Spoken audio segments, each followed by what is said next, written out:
Good evening, everybody, and welcome to the Friends of King Alfred Buzz's evening meeting on Zoom.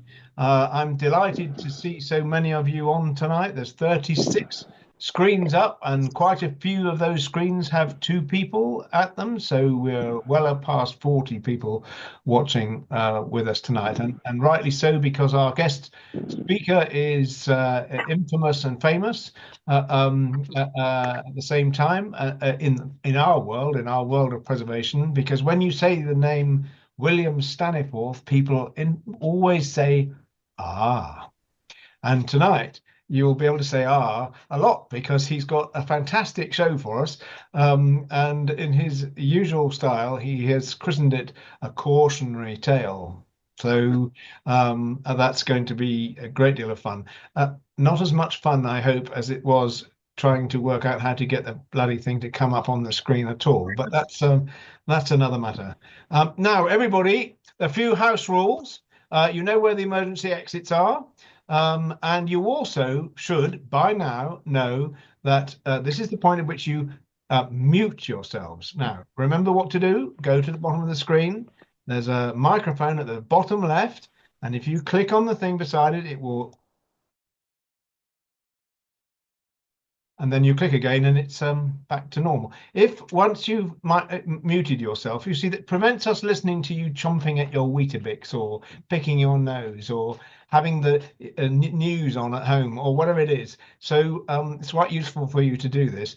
But if you really, really want to share your Weetabix crunching, all you have to do is press the space bar on your desk in front of you, and you're being heard straight away. So if you suddenly are moved to say, no, William, it's not that, it's this, you can, even when you are muted.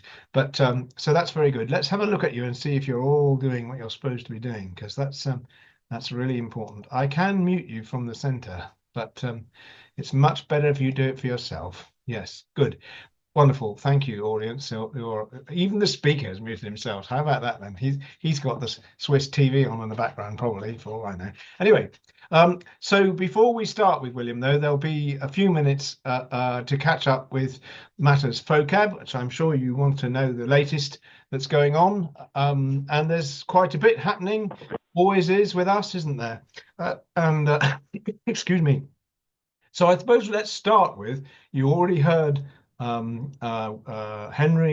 happily telling us that he has been working today on 811, which is growing to be our real flagship, our Leyland Titan. We've had a few issues with it over the last year, bringing it to life, as it were, but it's now really springing into action. And as of this morning, it was in every way in full working order, apart from the fact that it wasn't charging. And now it is charging because of something that Henry's done to it today. I'm not quite sure what he's done to it, but whatever it is, it's marvelous. So that's a piece of good news. So 811 is going to feature as our sort of flagship on 5th of May. Now, we promised that for September, we promised that for January, but this time, honestly, it's going to turn up, and it's going to be running on #1 route to and from almost getting to Fisher's Pond. So that will be a good time to come and have a ride in it. So 811, tick. Thank you very much, and well done the team, because it's been a real stop-go game. The big game changer was getting the fuel system cleaned up so that it could take a full tank of fuel and then use it. There have been all kinds of clever tricks employed. Bob has been using his ingenuity to put little traps into the system to trap grot and grime from getting into the fuel. There's been new this and new that and everything else. But the result is that 811, which looks an absolute treat, actually drives like an absolute treat now. So that's wonderful. Talking of 1950 Leylands, 708, not quite so pretty at the moment, though once it was, of course. We are proceeding to make the arrangements for 708 to go north And this is likely to happen sometime in April as things look at the moment. Not quite sure, but that's how it's looking. And as I think I reported at the last meeting, we've become the proud owners of a Leyland Royal Tiger, ex-Alexander Northern, 1953. I think its registration number is the most valuable part of it, but for us, its wonder is that it has a full set of parts, so to speak. It has all the mechanical bits and pieces and associated works that the Olympic also has, only this haven't been heated quite so warmly. The vehicle is a complete wreck, I should say, and it's absolutely full of rubbish. But we're making arrangements to tow it out of its home of the last 36 years and bring it south to meet with the Olympic. It will then be stripped of useful parts. There are three types: the kind that we know we need for Olympic, the kind that we might need for the Olympic, so we'll put by, and the kind that we know we don't need for the Olympic but might be useful for somebody else. The resulting thing, we have paid £1,000 for this wreck, but it will be worth nearly that in scrap when we finish with it. So, and the engine alone, Leyland 0600 horizontal, is probably worth more than that. So one way or another, that's proving to be a good deal. 708's on the move, and the 708 project will start. And very shortly, the 708, the Olympic Fund will open. And this is the beginning of raising money for the Leyland Olympic. And that's going to be a big job because we need to raise £500,000. Now, we might not do that in one evening, but I'm sure we will make some progress with that. And I know I can rely on your generosity, folks. Well, you know what I mean. Anyway, but we've got a few friends and we need a few more. And we're going to be looking to public sector grant aid and all kinds of things. There's lots and lots of ways in which we can raise money over the 3-year program that is promised to bring the Olympic back to life. And that is where we are with that. Now, along the line, we have more sort of prosaic activity going on with 590. That's the open top Atlantine. You'll remember, you may not be aware actually, that last autumn, at the end of the season, we found that certain parts of the open top Atlantine were becoming too open. And some of the seats were actually coming to bits, and urgent action was needed. So we decided to take the plunge and retrim the lower deck of 590, amongst other things, and that will bring it into line with 592 with proper King Alfred red ink splash, whatever it is, moquette. That work is currently underway. Paul Toomer is in charge of it. He is in contact. He was in today, in fact, at New Chesel Works. So that is work is going to schedule. And that has to be back. The open topper has to be back in time to start the season. And in any case, it needs to be there for the 5th of May. And what's happening on the 5th of May? Well, amongst other things, VE Day celebrations. So our original King Alfred Running Day is so original, it's landed on a day when the HM government is doing all kinds of things, and so are the authorities in Winchester. Quite how VE Day is going to interact and interface with our event in Winchester remains to be seen. But either way, we are proceeding with our arrangements, and the event on the 5th of May will be right up to standard. And we are very, very glad to have those of you who've already volunteered to assist in any shape or form that you have. If you haven't and you want to have a really wonderful time, standing in the rain or something like that, no, it will be a lovely day, then do please volunteer your services. If you already have, we're delighted to see you. And if you already have, you'll know that there are two precursors. One is Saturday the 12th of April, which is the training day, with the event in the evening, taking the place of this Zoom, and in person coming together at St Faith's Parish Hall in St Cross in Winchester, and that is an opportunity to get prepared for 12th of April and for 5th of May rather. And if you are going to be helping us on the 5th of May, it's immensely helpful if you can get there on the 12th of April. If you can't, then you'll remember that last year, Alex Young, who is grandly on this show, although I see he's not actually in front of his picture at the moment, he will, I'm sure, be recording this, and it will be available to everybody to watch on YouTube not too long afterwards. So if you can't get there for the training day, we can still include you in. It's not quite the same as the live event, because of course you can't interrupt, but in every other respect you can be there with us. So that is the 12th of April. And the other thing, rating, I said there were two precursors. The other one, of course, is the day before, the 4th of May, which is the cleaning up day. It's also the Zelabus Open Day at Eastleigh, which the Lion will be attending, but the rest of us will be having to clean up the buses at Home Farm, Broadlands. So if you're able to join in that merry party, many hands make light work, and we'll spruce up the fleet and get everything ready on that day. Now, two events in May, of course, because we've got the 5th of May, for the original King Alfred Running Day, but at the end of the month, as we said last month, we are celebrating 40 years, 40 years of the Friends of King Alfred Buses. The inaugural meeting was on the 31st of May, 1985, in the Saxon, what was it? No, it's in Saxon Road at the King Alfred pub. And so we're celebrating that in style. We have the day set out in the cattle market with the buses on display and lots to do around that. And we're hoping that a few significant people will come and see what we're doing and understand why we need to raise 500,000 quid for the Olympic, amongst other things. And in the evening, we're having a party for FoKAB members. And that is a celebration for all of us to come and drink the health of Friends of King Alfred Buses for the next 40 years. I never would have believed it would have been 40 years in the first place. So could we have 80 years of FoKAB? Well, yes. And in my lifetime too. Yours as well. So make sure that if you're able to be around, that you are around on the 31st of May for that. Now, meantime, just a couple more things and then we are finished.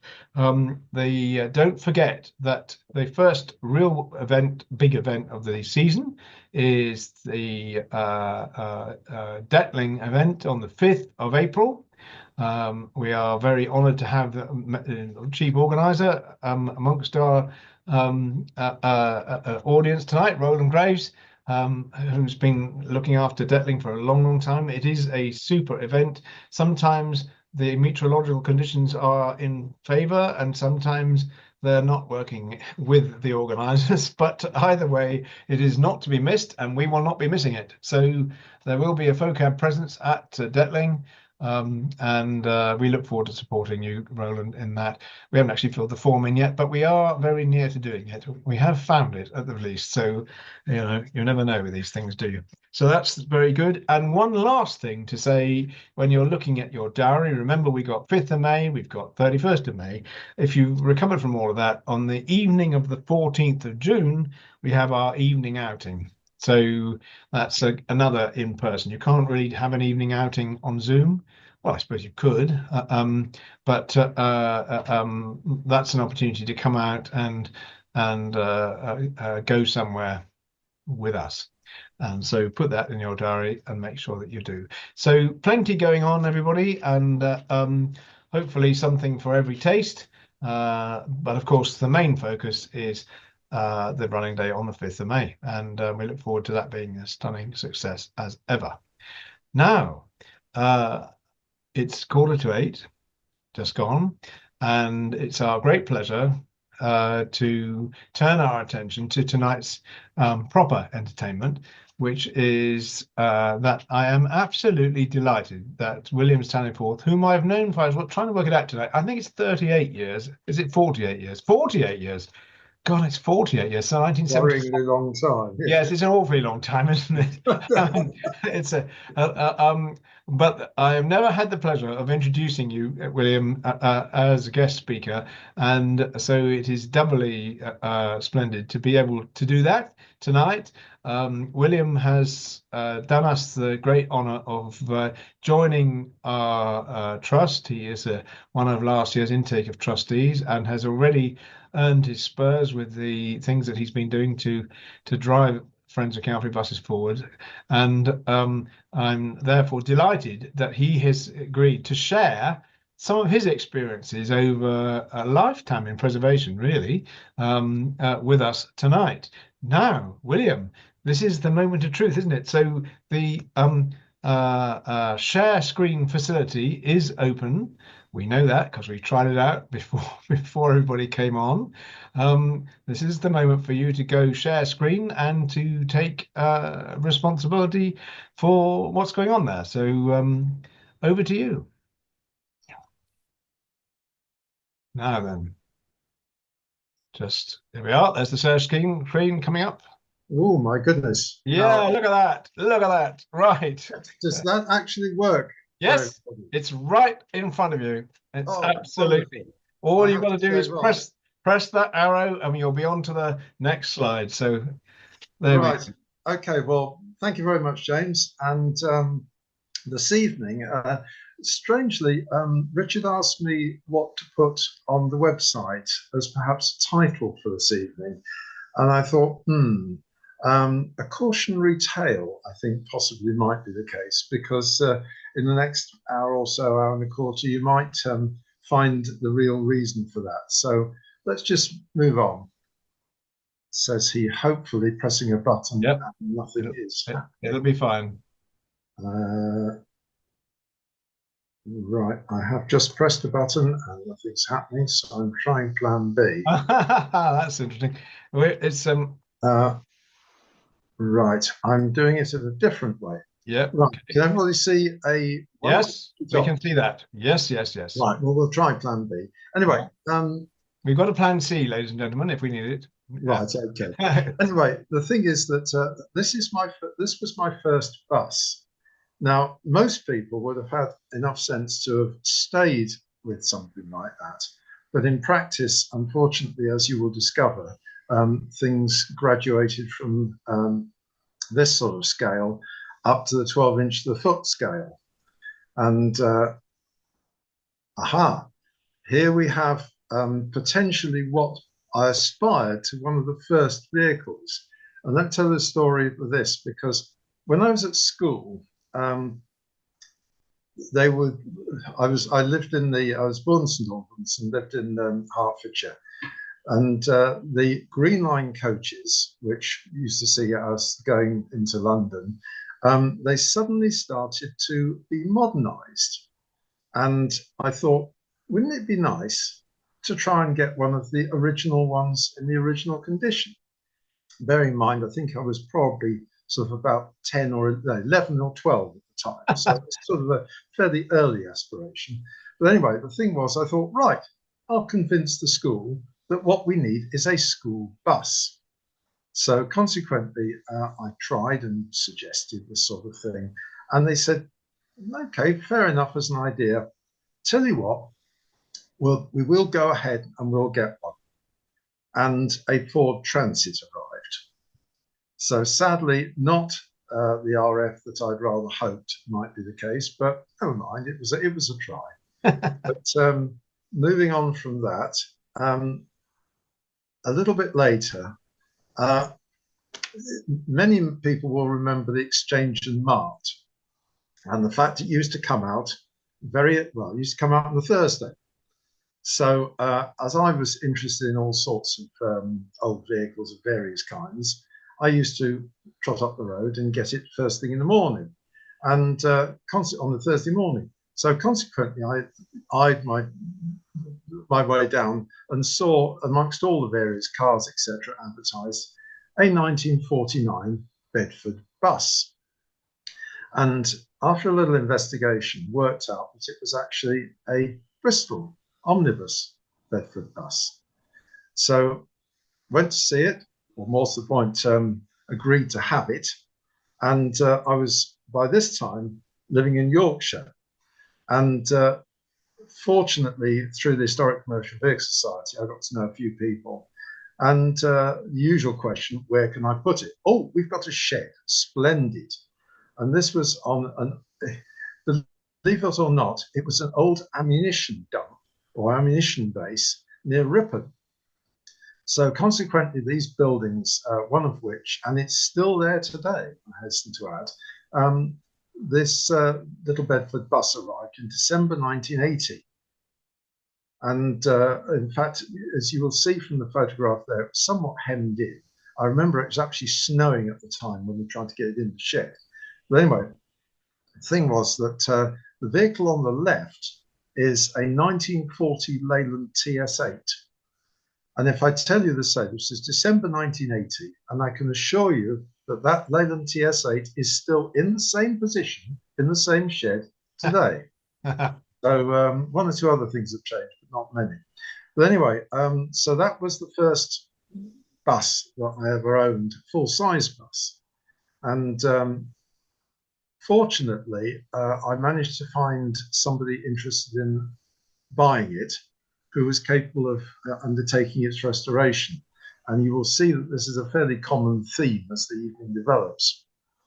The person in mind was Mike Walker, who probably many of you know, very much an eminent preservationist, and has taken in a number of vehicles and had them expertly restored.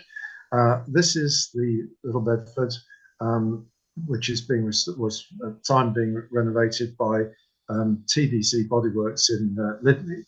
And the last operator after Bristol was Mid Wales Motorways. Well, the thing with Mid Wales is that they decided that because it was a wooden frame, they'd make sure that all the wood that was visible beneath the floor level was nice and solid.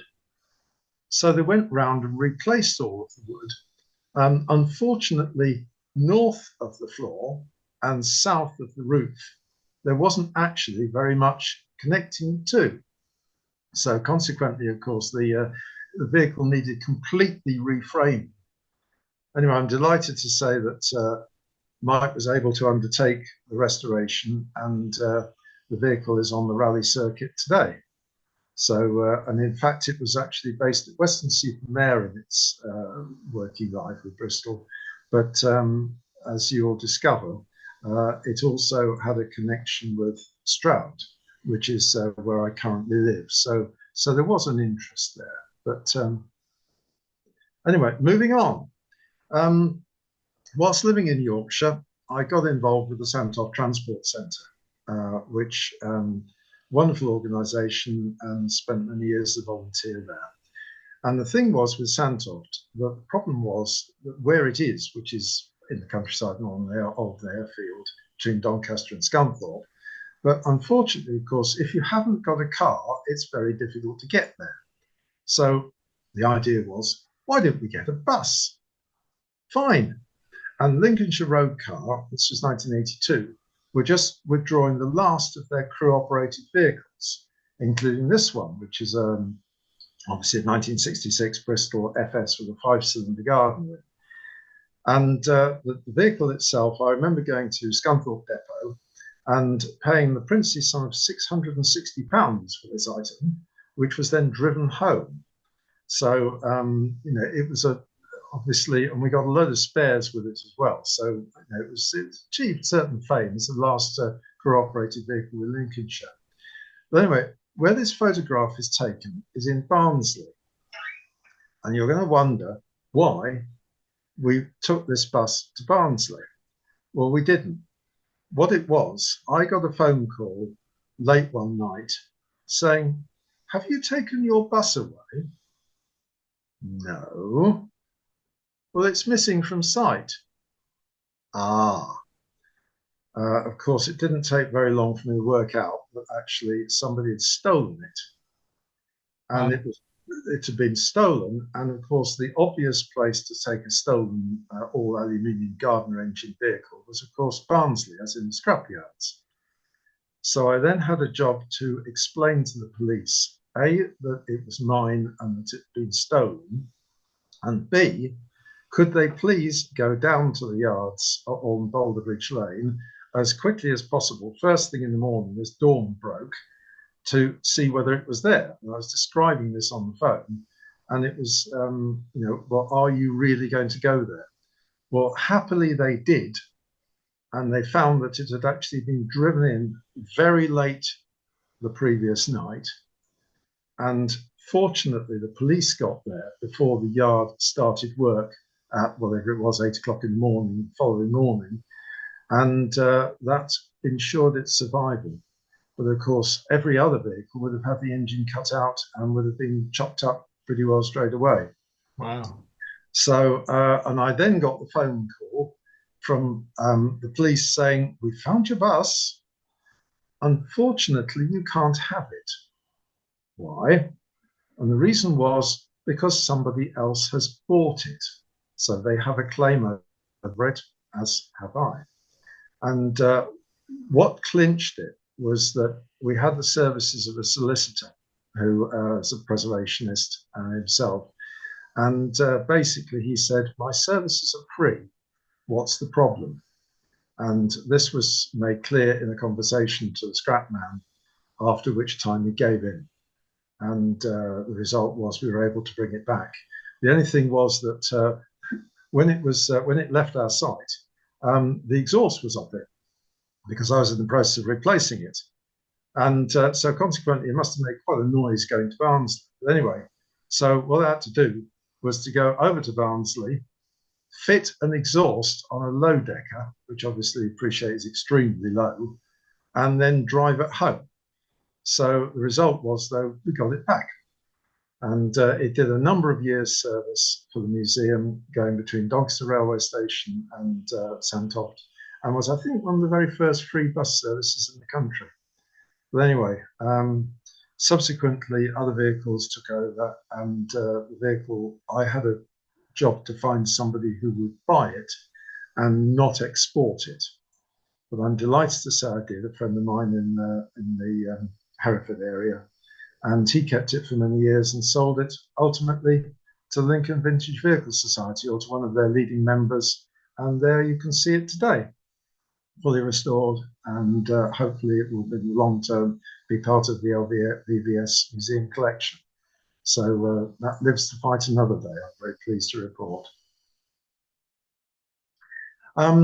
Right, another vehicle which came along, and this was, whilst I was at Sandtoft, we were contacted by BP Chemicals at Hessel in Hull, and they said, we've got an old Bristol bus, are you interested?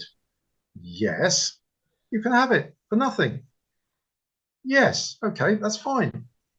So went over to Hessel, introduced to this Bristol SU from West Yorkshire Road Car, and they said they'd been using it on internal site transport, but they no longer wanted it and appreciated it had some interest. So if I'd care to turn up, you could take it, just take it home, or take it back to the museum. Anyway, this is when I first encountered it, and you can see the trade plate in the window, and decided to set off with it. Well, two things. First of all, their view of its roadworthy condition and my view were slightly different, because from where you see the photograph taken, there was probably a few hundred yards before you got to a T-junction with the main road. It took me that time to discover two things. One is that it had no brakes, which was slightly alarming.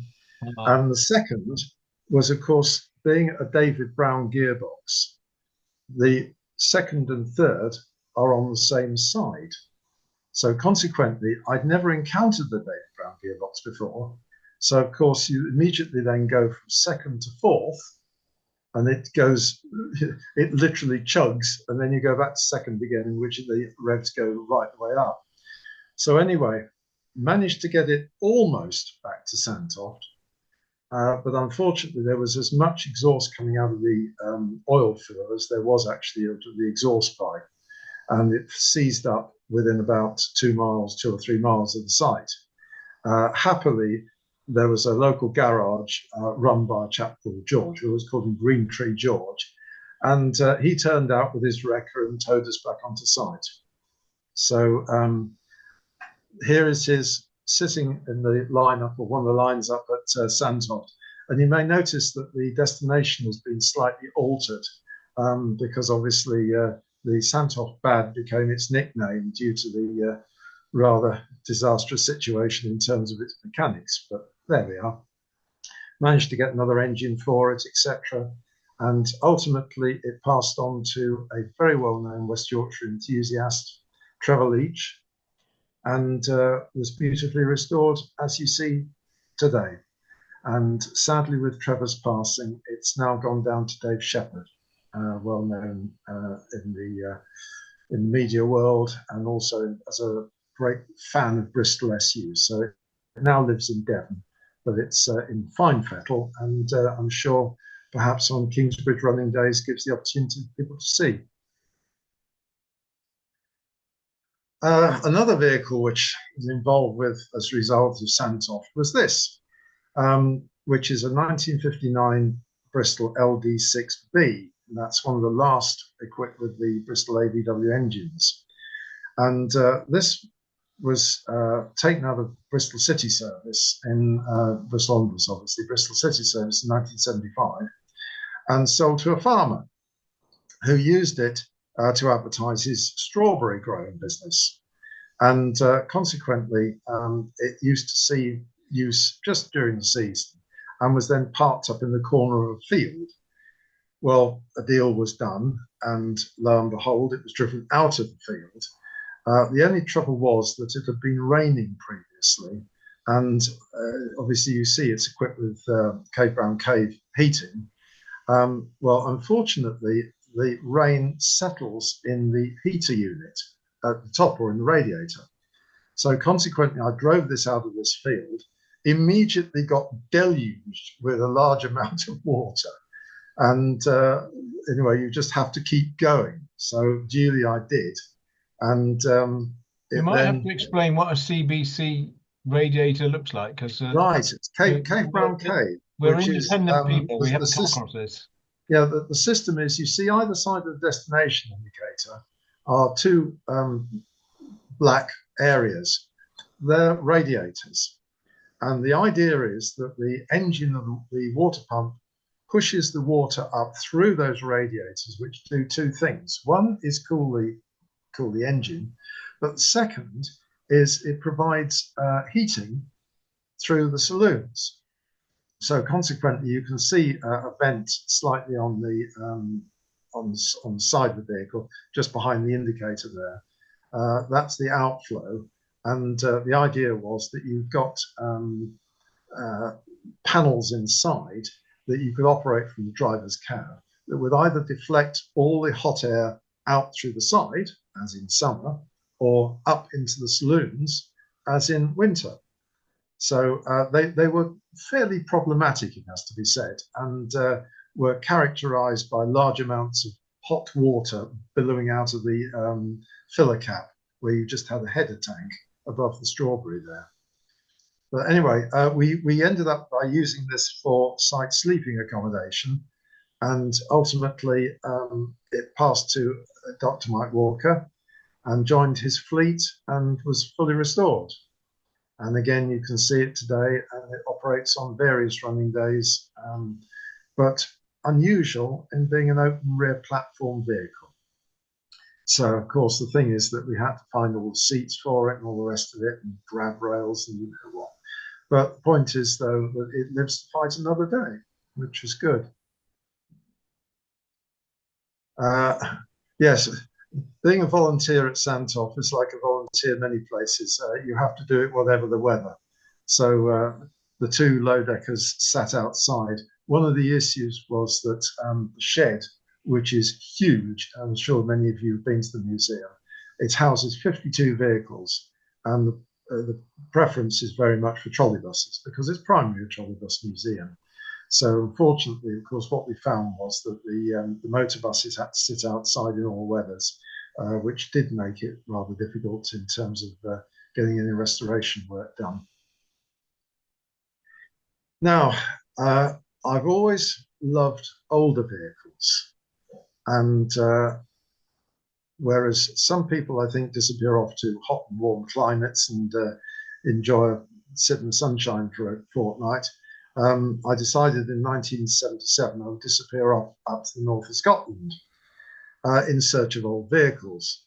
And this is a 1937 Leyland TS7 ex Alexanders with a 1950 dual A-type coach body, which was owned at the time by a company called Patterson's of Dufftown in Aberdeenshire.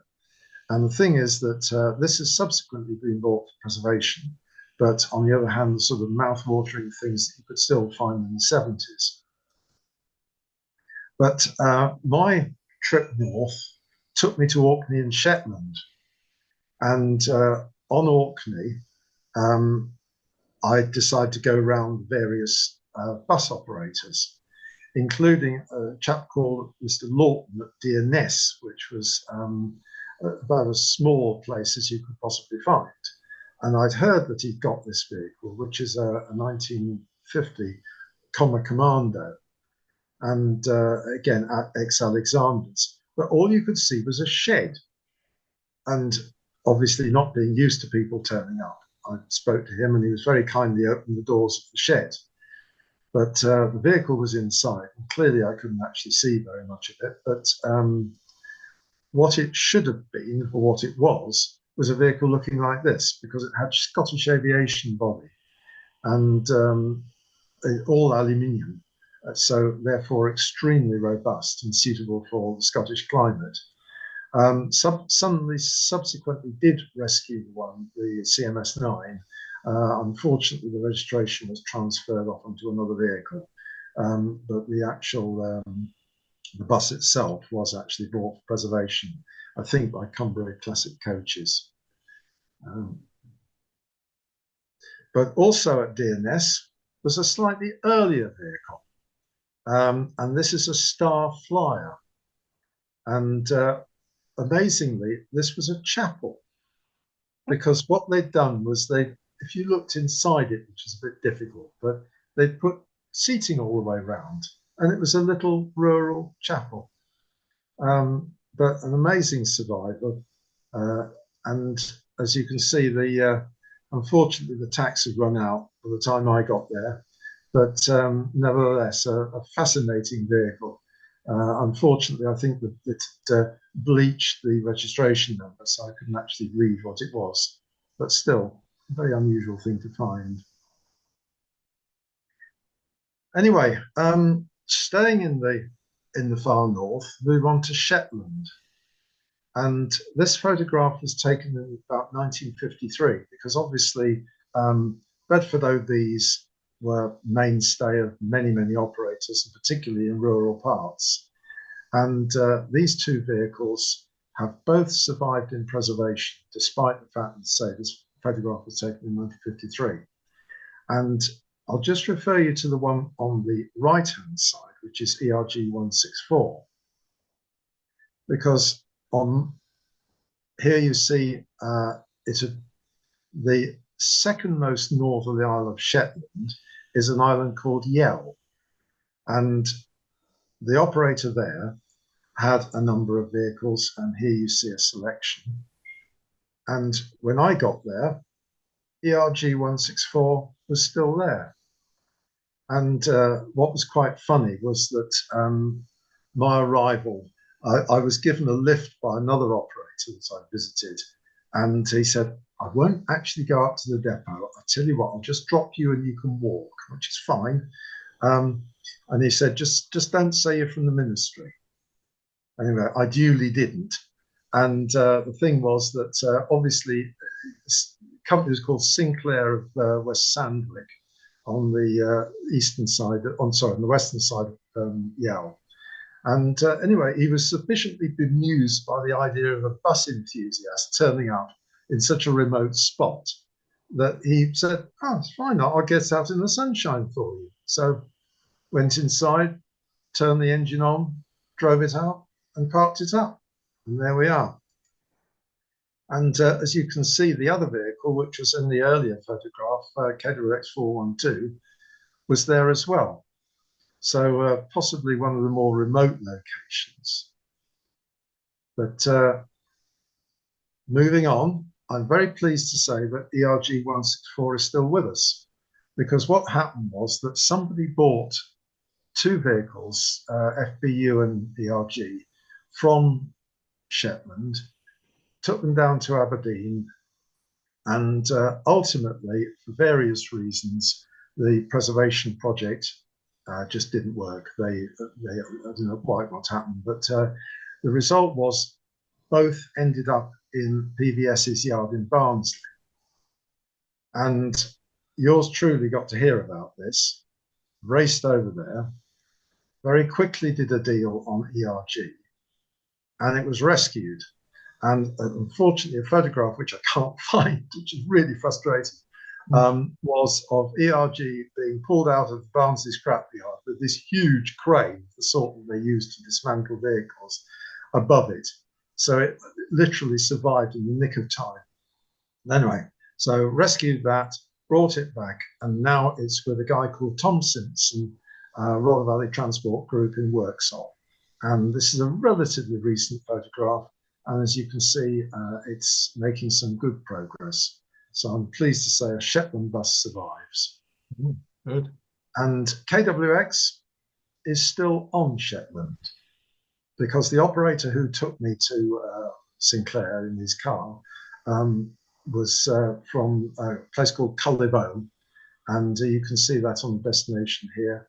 And he decided that he was going to keep a few vehicles, and KWX is still preserved on the island. And as you can see here, they actually had a little rally. Not that I attended, but I saw this on the internet. Now, another vehicle which is rescued from the Santoff days, there was a company called PK Omnibus, which some of you may remember, up in near Filey. And the thing was that, well, Helmsdale, I think it was, but anyway, on the Yorkshire coast. And this guy decided to buy everything that was available at the time. He amassed a huge fleet of vintage vehicles in various states, but unfortunately then went bust. So the whole lot was bought by Joe Sykes. Some were scrapped, some were passed on. But this little Dennis Mace was happily survived. And it was quite famous because it was pulled out of service in 1952. It became a caravan in Sutton Coldfield with a guy who kept it for very, very many years. And here it is on the at Harrogate on the Transpennine Run many years ago. But subsequently, whilst a lot of the vehicles, I went up to Barnsley again, did a deal on this. He said, well, it's got a petrol engine, there's no garden or anything like that, not much aluminium, 600 quid. So that was the deal. And he said, even better, I'll loan you the towing vehicle to come and collect it. And the towing vehicle, as you can see also in PK, it was actually new as an AEC Regal coach. But here it is at Santoft. And a guy called Tony Peart, who many people may remember, a dyed-in-the-wool AEC fan, a very, very determined, inveterate collector. And anyway, he said, it's an AEC, I'll drive it. Tell you what, let's go. So off we went to Barnsley, collected up these two vehicles. He drove the towing vehicle. I steered the Dennis Mace. But the only problem was that obviously his enthusiasm in the cab, it was very noisy, so it was a 7.7. But the thing was that he was in his element, enjoying driving along with me somewhere in the background. Well, I got no means of communicating with him. And I remember going around a group of parked cars, and it was all right sort of pulling out into the right-hand lane. But when he turned back into the left-hand lane again, my cab door flew open, which unfortunately, as it was actually a suicide door on those with a hinge at the back, I got one hand on the steering wheel and one hand on the door handle, trying to keep the thing going. And of course, no means of telling you that there was any problem. But anyway, the upshot was we got back, and that vehicle is as you see it today, because I was fortunate that Colin Billington found that he was willing to take it into his collection of calls them national vehicles, but Western Southern national vehicles. And obviously, beautiful restoration was achieved. So again, very pleased that, like so many of these, hopefully they've lived to fight another day. 1935, that date's from. Now, another thing, somebody came onto the site whilst we were working at Sandhoft and said, I think he was in sort of late teenage. He said, I've just inherited a bus. Are you interested? Oh dear, not another one. Right, here it goes. And what it turned out to be was this Isle of Man Guy Otter. And it had sat between, you can see the buildings behind, for a number of years, and unfortunately just got worse and worse. Still in the original condition with the original blinds, etc. And anyway, and equally a deal was done. Can we keep it on site, please? Yes. Don't be there for very long. So such is life. But anyway, so it came back, and subsequently I passed it to a guy enthusiast in the West Midlands, and it ended up at Withall. And they've recently parted with it, and it's now at another local museum in the West Midlands, looking rather like this. So again, fortunately, I know that the old joke about how many GSs have survived out of 84, there's at least 85. Yeah. Well, Isle of Man guys, I think there's possibly 2, but this one is now in nice condition. And of course, the great thing was it was a Mulliner body, which of course is appropriate for the Guy vehicle in the West, from the West Midlands, both West Midlands manufacturers. It had a Perkins P6 in it, but we won't talk about that. Anyway, on to some Bristol vehicles, or some more Bristol vehicles now, because this vehicle had been, it's a 1946 Bristol K6A, so it's a K-type with an AEC77 in it, that was used on Gloucester services, and eventually it was withdrawn in 1966 and sold to it said the disposal was RAF officer Leeming, North Yorkshire, and it became a control tower. Originally it was with a utility body or semi-utility body, but then rebodied with a body that had ultimately previously been on a Bristol G-type. But anyway, this vehicle, as you can see, because of the fact it was rebodied, it was slightly higher at the front than the back. And unfortunately, whoever drove it in its last days with Bristol discovered that, because they'd obviously hit a bridge with it or something. And the result was they demolished the front dome. Well, thankfully, they kept it in this hangar, and they used to drive it out onto the airfield, use it for the gliding club, and after that, obviously, it went back into the hangar again. Well, Steve Milner from the Lincoln Vintage Vehicle Society knew about it, as did I, and somebody phoned him from there and said, the engine's just gone bang. Know anybody who might like it? Oh dear. Here we see the slippery slope once more. So heading off now back down south again. And fortunately, it's still with us today. It went to Peter Bailey from Black and White Motorways, who hail from Cheltenham, but like Gloucester buses. And many of you will remember Peter from Hunton days. But anyway, he sold it. He basically kept it, and then I acquired it with all his vehicles. And here it is, heading off down to Winkley, where it is now being restored by a chap called Peter Cook in the hangar at Winkley. So But you can see, obviously, the nice thing about it was the body, despite the fact that the front dome was missing, the body was remarkably solid. And of course, you start rubbing the adverts down and you can still see them. But again, we had to find a complete set of seats for it, we had to find the front dome for it, lots of bits and pieces. But anyway, Peter's got the construction kit now.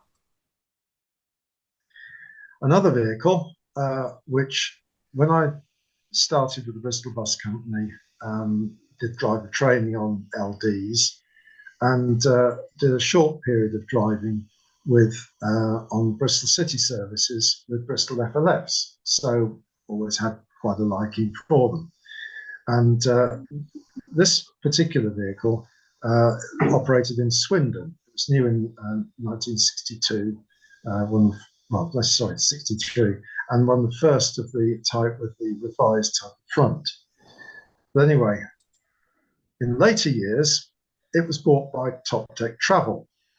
Now, as I'm sure many people know, Top Deck used to have vehicles that were turned into what they termed Decker homes. So they took all the insides out and made them into caravans and drove them with hippies to Kathmandu and places like that. But there was one that they kept, well, actually two, but this was one of the two that they kept. And this was used basically on tourist service in London for the drivers, because what they did was a lot of them were Australians, and they gave them a tour of London just to show them a bit about the city. And this vehicle survived in its original condition with seats. Unfortunately, somebody managed to stop it in fifth gear, which if anybody's familiar with the Bristol gearbox will know that it's an overdrive fifth, and it's not a good idea to stop in fifth gear. And what made it even worse was they decided instead of taking the gearbox out to repair it, they would dismantle it in the bus. The result was unhappiness, and the result was it was sold for scrap. So consequently, it ended up in Barnsley. And somebody obviously spotted it in one of the yards.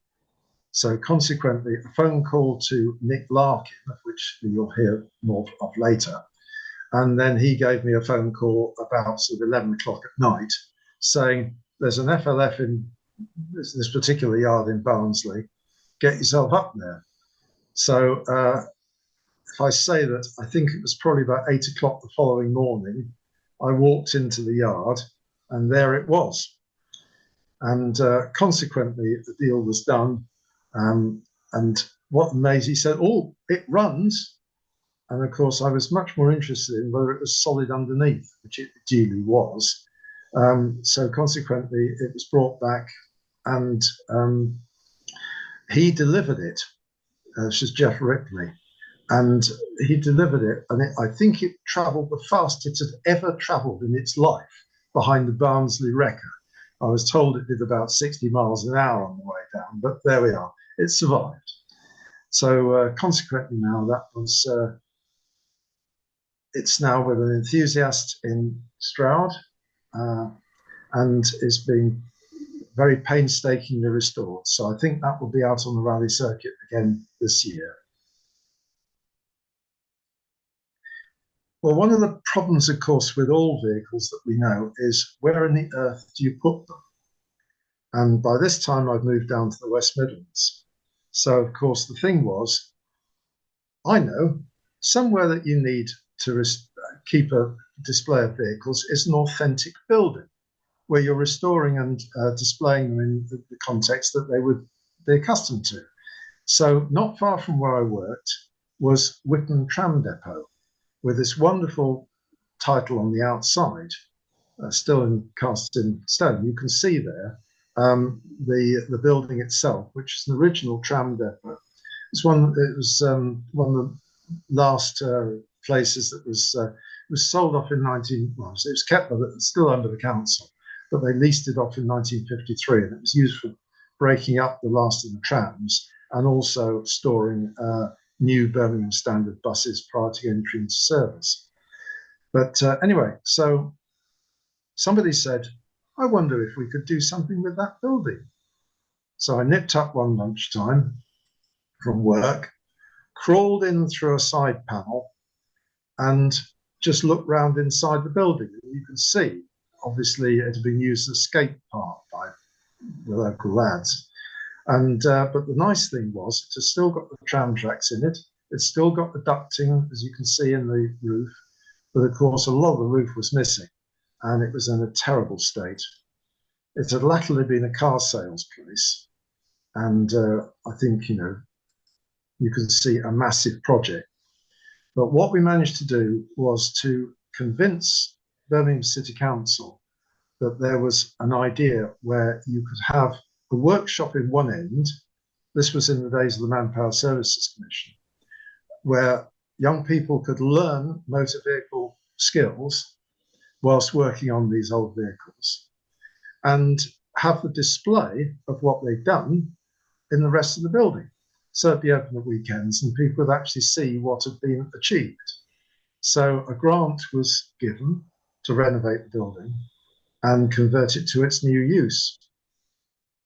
And as you can see, the great joy was the fact that it was, unlike at Sandtoft, it was actually accessible on a bus service from Birmingham City Centre. Anyway, I mentioned earlier about the fact that trams, many of the trams were broken up in the building. And of course, somebody said, oh, what they did was put all the bits of the trams in the pits where obviously between the rails. So we thought, right, let's go and see if they're all there then. Got the pneumatic drill, tried, but sadly, no, all it was sand and a few bits and pieces. But you've got to try. And you can see the vehicles starting to, some vehicles starting to arrive. And by this time, obviously, the building was very habitable. And you see we actually had wonderful heaters, which blew lovely hot air and things like that, and lighting and sort of thing. It was a proper, you know, it was a properly restored building. Access wasn't exactly easy. This is a trolley bus, Derby trolley bus coming in. But ultimately, the museum, as you can see, the building was really taking shape. And eventually it opened. And you can see a blend of PSVs and also, of course, commercials as well. Quite a range of things. So hopefully things that people would be interested in, and also, of course, with the educational aspect.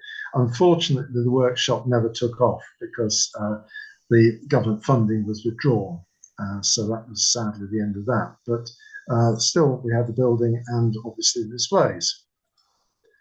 And it achieved fame just before it opened because Prince Charles, we were working with the Prince's Trust, and his 40th birthday party was held actually in the building. And this is a Den Fleet line, which was by this time donated by Westminster Travel. And obviously, again, it achieved quite a bit of fame at the time. But if you've got a tram depot, you need a tram. Now, there's only one Birmingham tram surviving, and that's in the Science Museum. So in the Science Museum of Birmingham, I hasten to add. So, but somebody said, oh, did we know there was an old tram body down near Bromsgrove? No. Went down to have a look at this, and guess what? There it was. A car of 1906, obviously just the lower deck and ends, but nevertheless, something. So working with the colleagues at Black Country Museum, borrowed a set of tram jacks, and you can see them there ready to wind the thing and lift it up. And it was lifted up, put onto a tram or onto a trailer, and towed out into the open. Now, the only thing was that the site it was on had been sold for building. So when I first went there, it was beautifully quiet and, you know, daffodils and all the rest of it. When finally we started to move it and had to get it away, you can see that the whole place was being cleared, ready for building. And anyway, fortunately persuaded the local crane hire firm to come down. It wasn't free, but it was a sensible price. And there it goes. And with the help of, say, the Black Country Museum, and also we had a lot of coverage on Radio WM as well. So Birmingham Tramcar returns to Birmingham, which was quite nice. Anyway, talking about finding things, the same thing that happened at Sandtoft happened in the West Midlands. Somebody said, "We've found a bus in a house." Pardon? No, a bus in a house. So here you see, obviously, a rather an overgrown area with a sort of shanty type property. But when you looked inside, you realized that there was actually a bus in the house. And gradually, as more of the building was dismantled, you could begin to see the shape of an early 30s single decker. It's looking inside it. Sadly, obviously no inside, but they've been a caravan for years, and then obviously they built the building over it. And still see the emergency exit at the back. But what made it particularly distinctive was that little enamel sign. Because if you looked on any Birmingham bus of the 50s, you would find exactly the same sign. It was actually a Birmingham Corporation bus that we found. And those signs were on Birmingham standards as well. So here you see, eventually with the building demolished, what was under all of this lot. And lo and behold, a bus. And what it was one of these, which is a 1933 Morris Dictator, of which Birmingham had a very small fleet. And obviously with a petrol engine and being small capacity, they weren't particularly, they had what you would term a niche market in the fleet, which is largely large capacity double deckers. But the main thing was that this was a survivor. So consequently, we had to get it. But having demolished the building, the problem was then how to get it out. I know. Have a chat with somebody with a recovery vehicle, a local operator. Enter Birmingham Coach Company, who had this rather impressive AEC Militant. Now, at this point, the vehicle was making its way across, as you can see, lots of field before it got to the bus. There was one slight problem. What we hadn't appreciated was that I don't know how heavy the Militant was, but I think it was around about perhaps 15 tons or so. And when there'd been caravans in this field, all the drainage had flowed into the center of the field. So consequently, of course, there was one soft bit, which of course the Militant found. So consequently, it then sank up to its axles in the mud. And I was faced with a Monday morning conversation with a guy called Jeff Howell from Birmingham Coach Company saying, "I'm afraid we've still got your recovery vehicle, which is at the moment up to its axles in a field," which was not the easiest of conversations I've ever had, it has to be said, but there we are. But anyway, so how to get it out the field? I know, call in the army. In this case, the Military Vehicle Conservation Group, who love things like this. So they turned up the following weekend with this Scammell. And you can see that the Scammell obviously is, whilst being a heavy vehicle, still is relatively light on axle loading and knew where the soft place was. So what happened was that the Scammell connected to the Militant, and in order to avoid the whole lot disappearing, it was then connected to a Diamond T on a solid piece of ground on the far side. So with lots and lots of revving and lots of enthusiasm from all these military vehicle people, the result was they managed to drag the whole thing out. So fortunately, that was they only lost a week's use of their recovery vehicle, which is just as well. But anyway, there were other old bus bodies lying around, and this particular one was, again, this I think was in Worcestershire. But if I can just ask you to focus a little bit on the spacing of the windows, and if you look at the second to the right, you'll see that it looks a bit like what could be a cab door. It's slightly different, and you might see a similarity in that, because the body that I've just shown you was actually a body from a Ribble Lion, PLSC3 Lion, which was subsequently recovered by the Ribble Vehicle Preservation Group. And my understanding is that they incorporated it into a certain vehicle which is now in the King Alfred Fleet.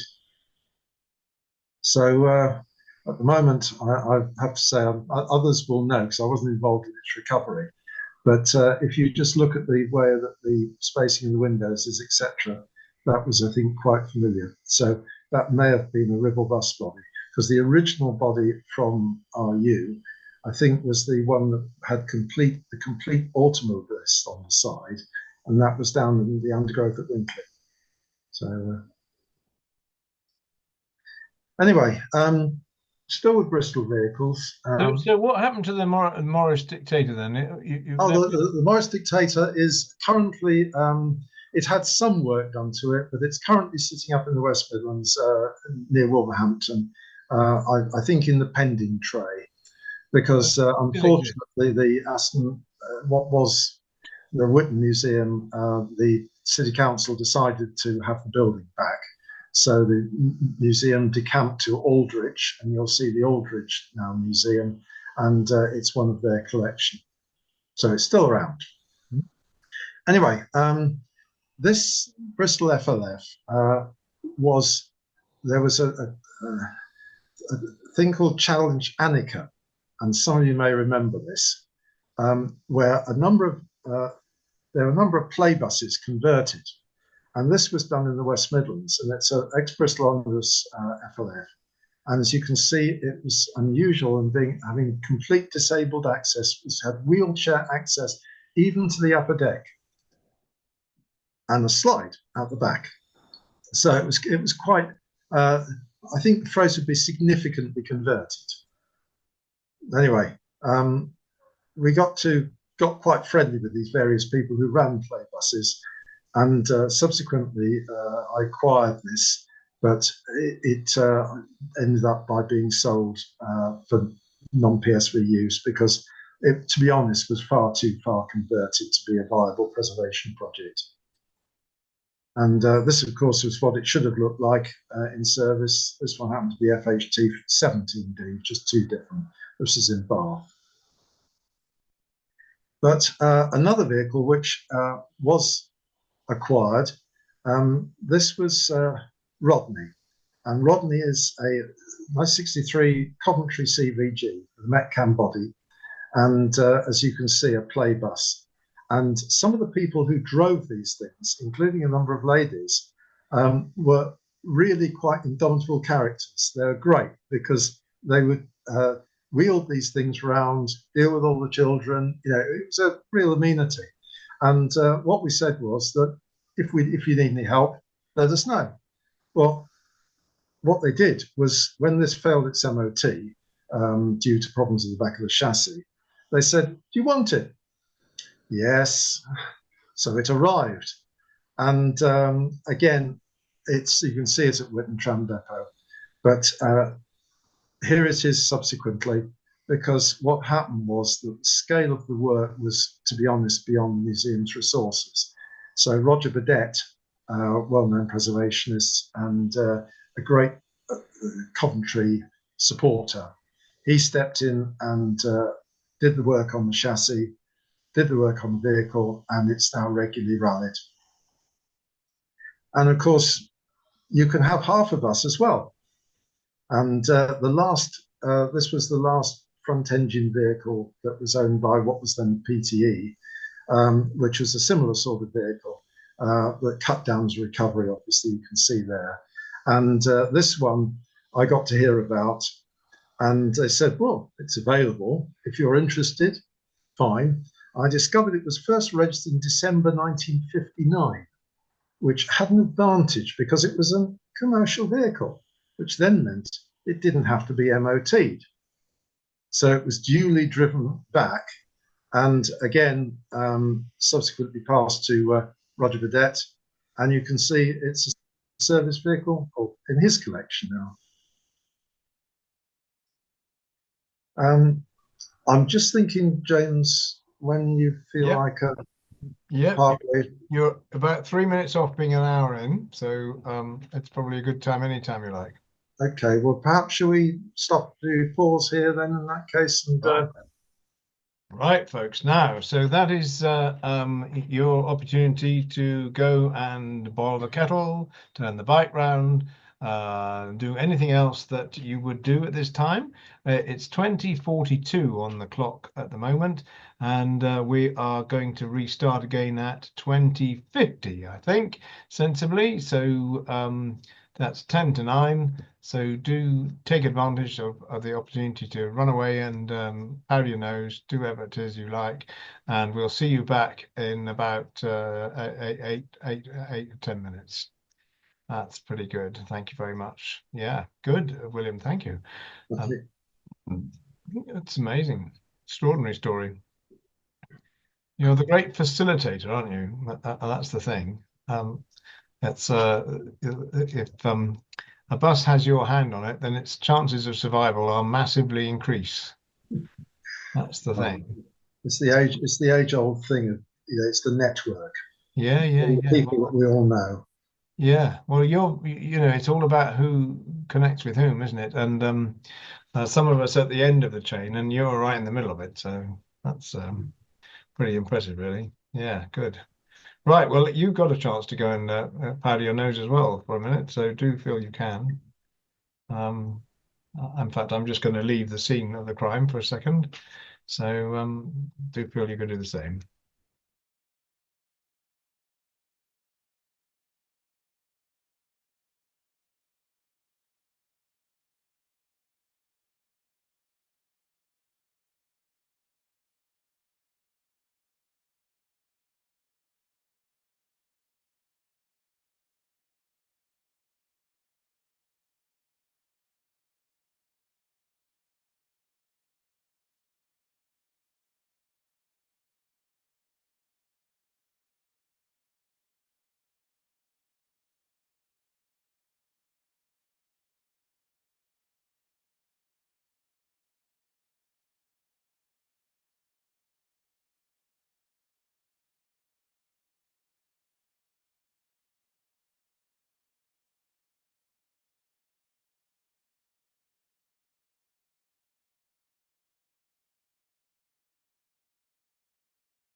Oh, I'm back now, so that's good. Surprising how long it takes to boil a kettle. Extraordinary. You'd think it would be done in a jiffy, but not a bit. Not a bit of it. Oh, it's very good, isn't it? It's a very good evening.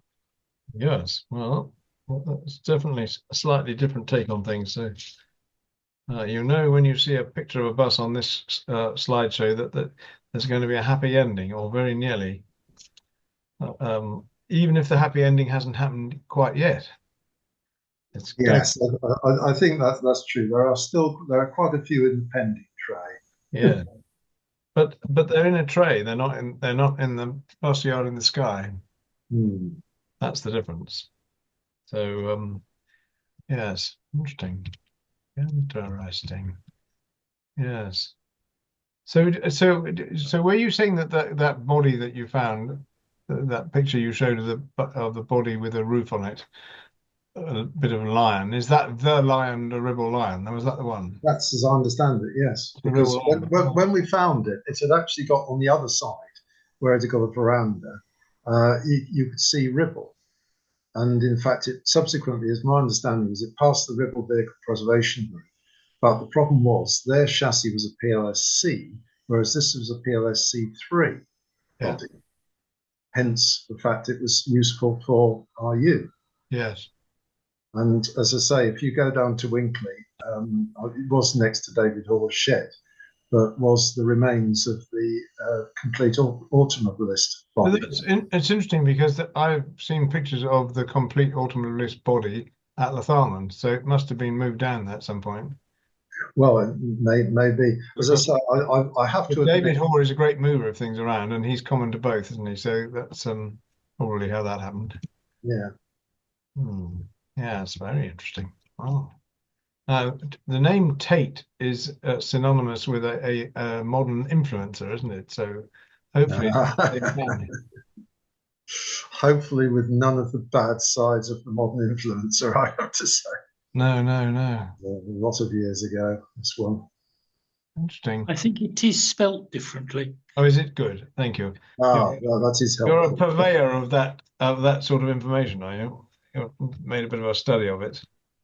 No, I just seem to remember that things appear in the paper. You know, if you read the Star and the Sun, yes, it'll be obvious. Yes, right. So, well, there you go. That's all right then. Thank you for that. A very helpful intervention, Robin. That stopped us from getting too far away from reality here. The bus in the corner of this looks as though it could be a Pennine Blue, but I'm sure it isn't. Not Pennine Blue, a Pennine, whatever it is. Yeah, I think this was somewhere in the Newcastle area actually, because the operator came from Morpeth. All right. Well, let's have a look. It's 2051, so we are getting back to time. I'll just have a look at the screen and see who's here. See if we can see if there are too many blanks. No, we're very good. We're all back. So, ladies and gentlemen, we've been listening to William Staniforth telling us how wherever he is in the United Kingdom, old buses kind of shoot to him like bits of metal go to a magnet. And his phone number, he having opted not to be ex-directory, it seems to me, has been used by several people to get him involved in rescuing all kinds of things. So we've had a whole string of stories, and now the second half of this talk will give us some more. So, William, over to you. Okay, well, thank you very much, James. And so this photograph is from an operator who was based in, say, Morpeth in Northumberland, and NBB 171 was one of the very first vehicles, very first bees to be bought for preservation. And the story was.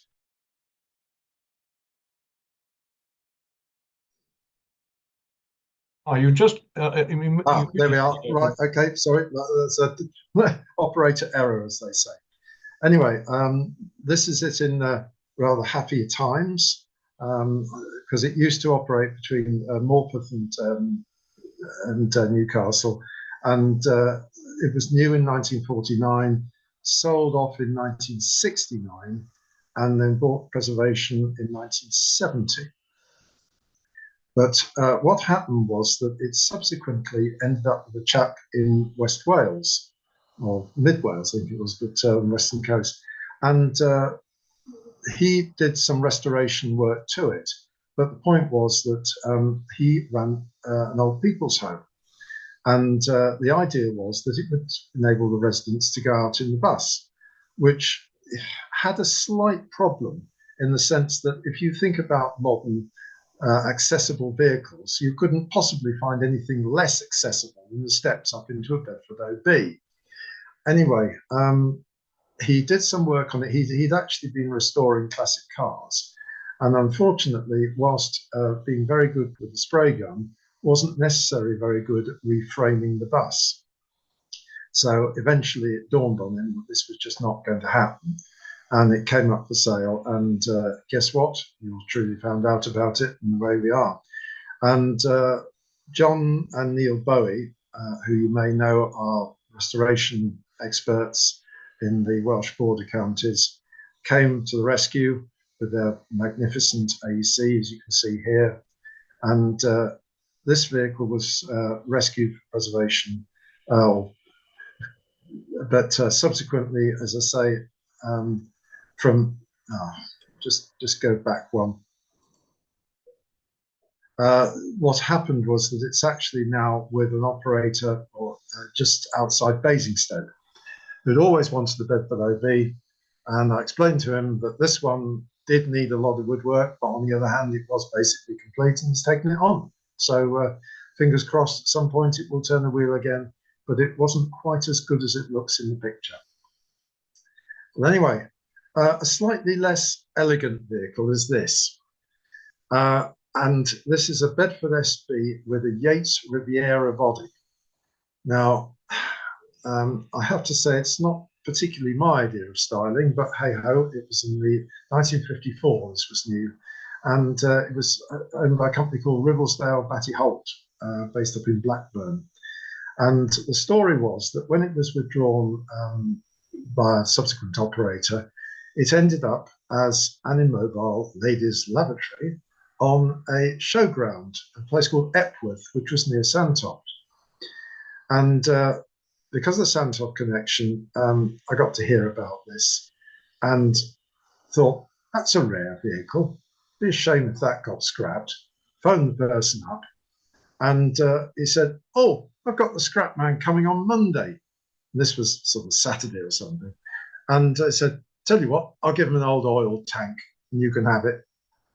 So a bottle of scotch changed hands, and that's what it would have looked like when it was new. And as you see, it's a particular style which was popular at the time.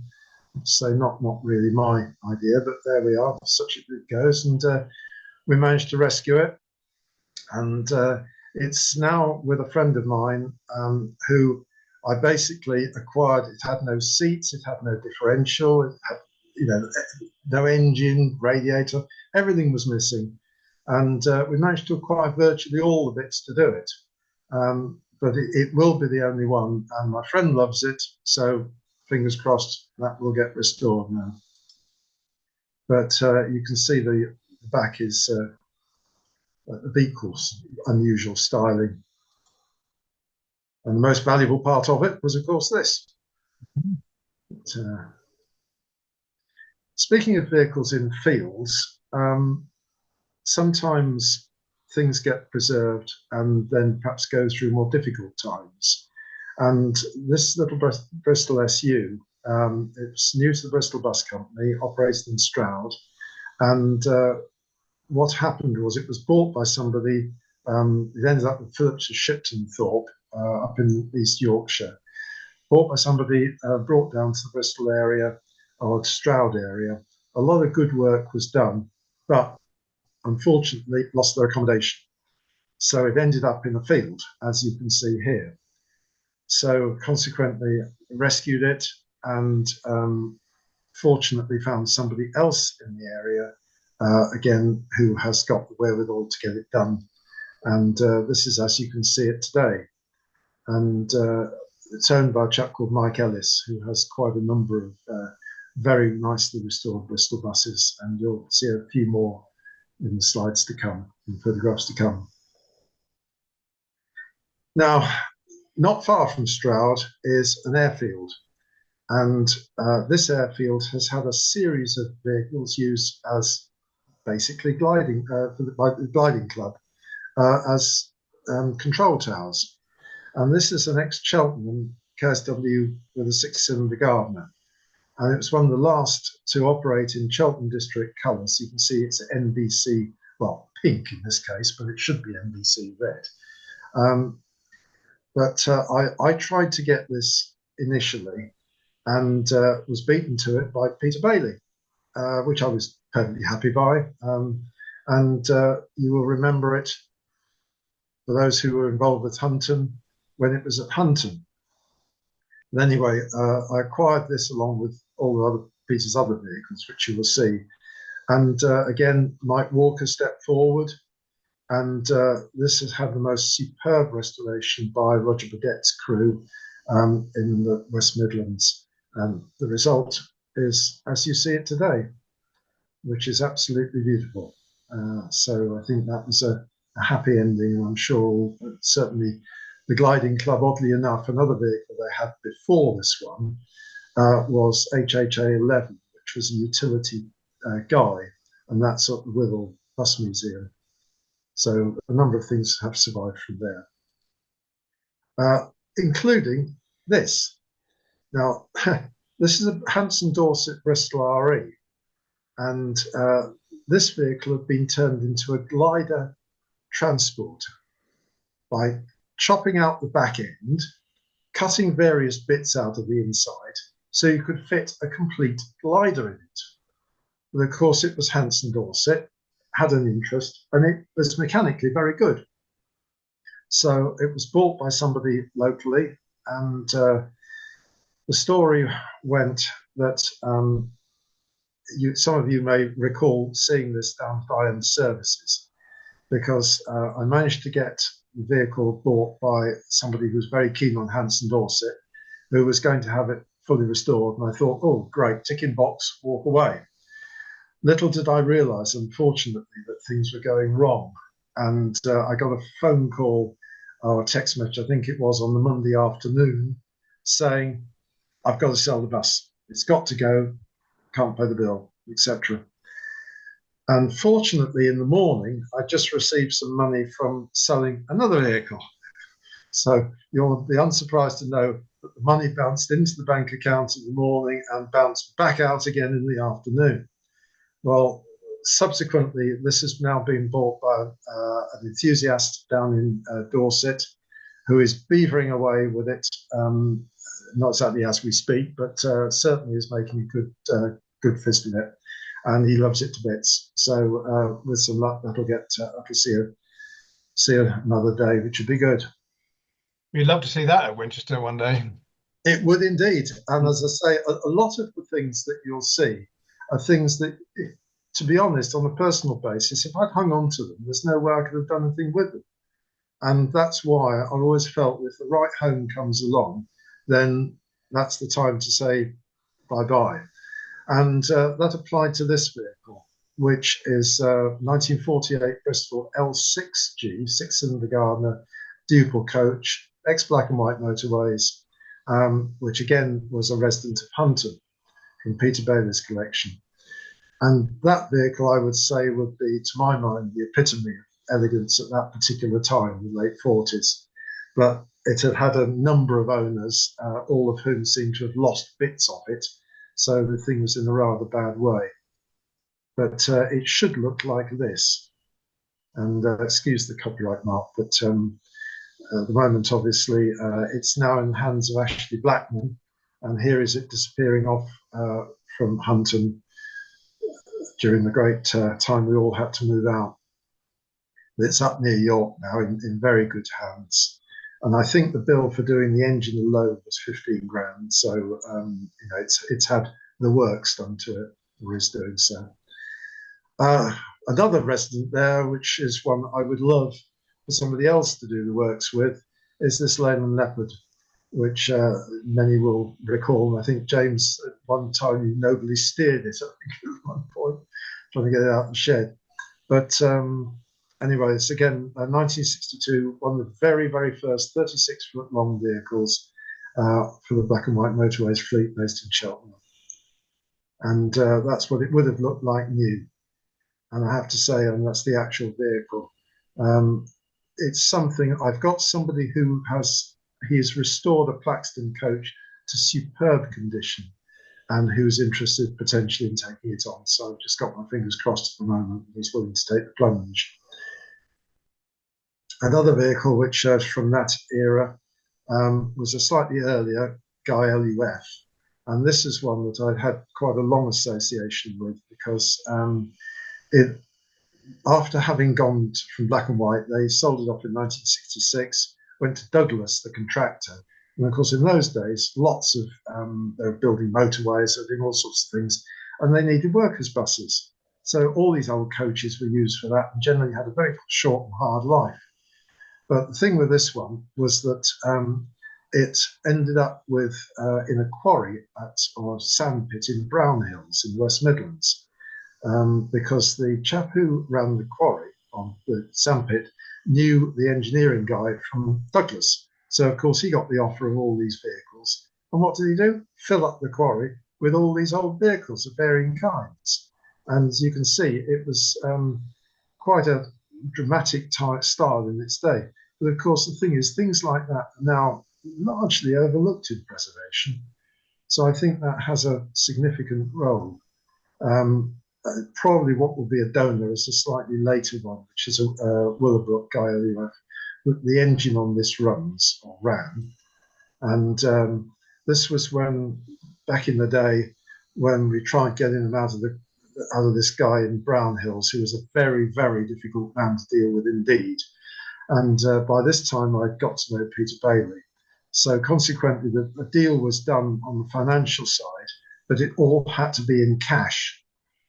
So Peter turned up with a suitcase, which was duly opened, and cash was produced. So one vehicle came out, and then more cash was produced, and another vehicle came out.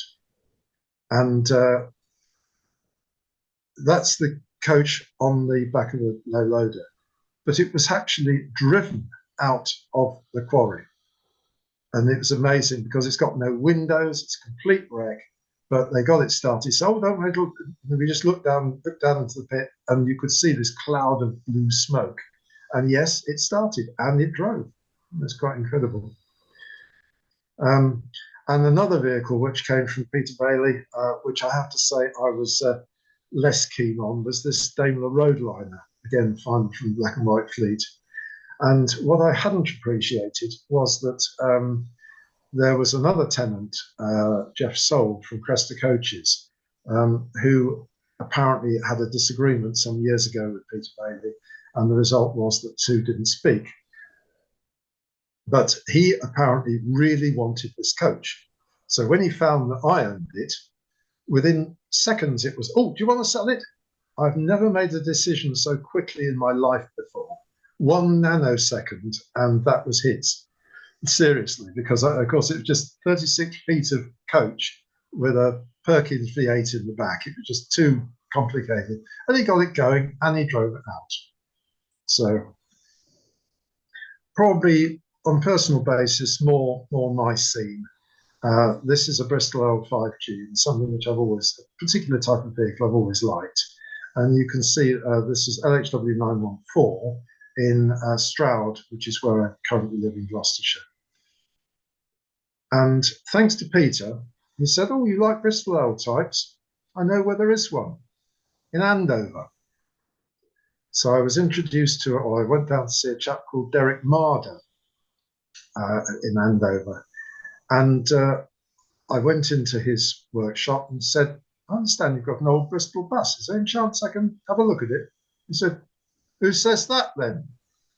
And I said, well, you know, I've been told. Oh, I see you've got steam engines. He had these huge Fowler ploughing engines. And I said, oh, I keep some vehicles on a farm in the West Midlands with a chap who's also got Fowler ploughing engines. Oh, do you? Oh, fantastic. You know so-and-so. Oh, buses up the field. Go and have a look.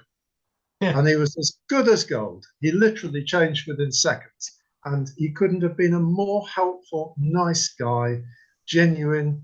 And as you can see, this was being assisted on to the low loader with a Scamel, which was also lived on site.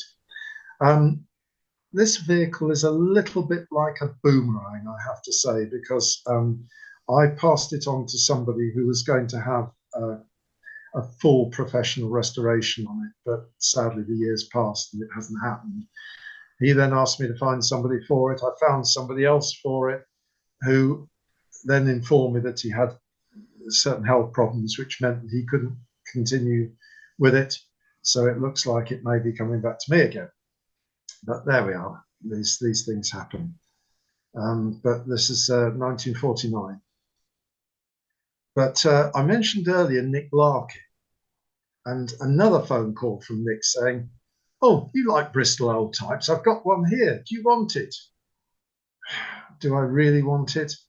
Well, literally, I'd scarcely drawn breath when he said, right, it'll arrive next week. And duly it did. And this extremely derelict, it's an LL of 1954. And you can see it's actually got a pre-war registration. It's new to Southern National. But the thing is, though, that the registration comes from Eastern Counties. And the reason for that is because, and I believe what they did was effectively rebuild vehicles using the original pre-war vehicle as the basis. But in fact, I suspect that really there was very little pre-war except the number plate. But anyway, with that vehicle, it came literally, he said, oh, it's all complete, nothing like remotely complete. It was full of rubbish, half of which didn't relate to it. But anyway, so the end result was a trip to Jordan, get the engine, get all the bits and pieces, loads of seats, etc. And this is the result. And I passed it to a chap I knew through the Historic Commercial Vehicle Society in the West Midlands, and he still got it today. And did a very good restoration with it. And it owes its survival to the fact it was a crew restroom at Padstow. So one thing I do recall is that the chassis was extremely crusty due to the fact, obviously, of the salt air. But of course, the fact it survived for all these years was quite amazing. Another survivor. This is an ex-Brighton Bristol K5G from 1940. And you may know several. There's Cat 234, which is quite famous. That's on the Isle of Wight. But this particular vehicle went to the Eastern Counties. It was owned by, I think it was brought back by First. They loaned it to the Eastern Counties Omnibus Society, but they then decided it was really beyond what they could take on at that time. And consequently, it was then passed back to First. So when I got to hear about it, it was in a yard in Norwich. And got it out, got it back. I think that was £500, if I remember rightly. And the unusual thing was it still had the roof, because you can see the dome at the front, which is where you could lift the roof off and put railings round. And of course, that would have been the open top version. And the windows just above the lower deck side windows are from a standee configuration. But anyway, found somebody who hailed from Brighton, who got a few bob in their back pocket, and the result was it got restored. And it's still, that's at Dungeness, you can see from the windmill there, and it's still around today, nicely restored. Another vehicle which came my way, KSW, which was owned by a chap called Peter France from Pennine Blue up in the Manchester area. He had a couple of Wilson Dorset vehicles, the Wilson Dorset KSW with a 5-cylinder Gardner. And basically, I bought one vehicle from him, and I said, well, if you ever sell the KSW, let me know. Well, it was the usual, do you still want that KSW? This is sort of a Thursday. He said, can you take it away? How about Saturday? Well, not quite that short notice, but never mind, similar sort of thing. So rush job, find someone to put it, bring it back, all the rest of it. Anyway, that passed to Roger Burdett. And Roger, as we all know, very much likes the right foot. So consequently, he put a 6-cylinder Gardner in it and a 5-speed box, and it now motors very nicely. And obviously, I'm sure that would probably have been attended Winchester running days and be very well known on the rally circuit. Less well known is this one, which is exactly the same type of vehicle, but United Counties. And it's in a yard in Essex, which is quite famous. And I think Duncan, who's on the call tonight, will know very well. I'm sure others will too. Denny's at Stonleigh Massey. And this was bought by a chap called Graham Ledger many, many years ago. But unfortunately, due to the number of vehicles in the yard, he could never get it out. So eventually he offered it to me. I agreed to have it, not really knowing much about it or where it was. Went to see them, and there were 2 brothers, one of whom wouldn't let people in the yard, one of whom was perhaps more friendly. The guy who didn't like visitors for various reasons in the past, he's just recently died. And the result was, of course, that suddenly there was the opportunity to get in and see a lot of interesting vehicles.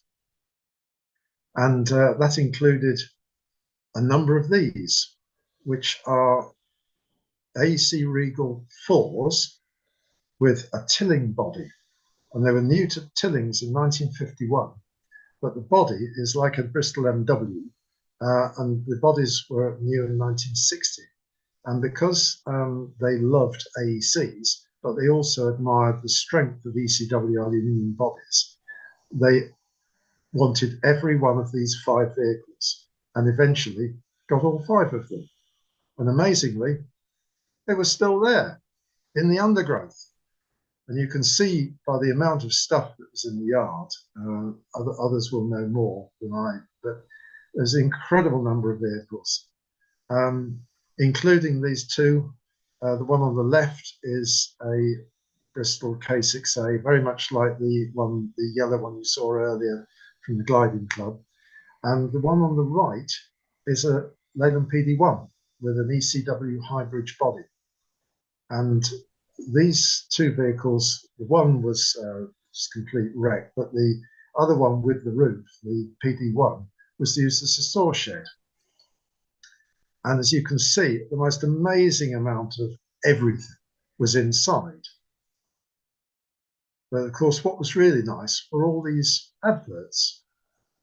You can see Bristol Tramways and Carriage Company, Bristol Omnibus, Associated Motorways with a Royal Tiger there.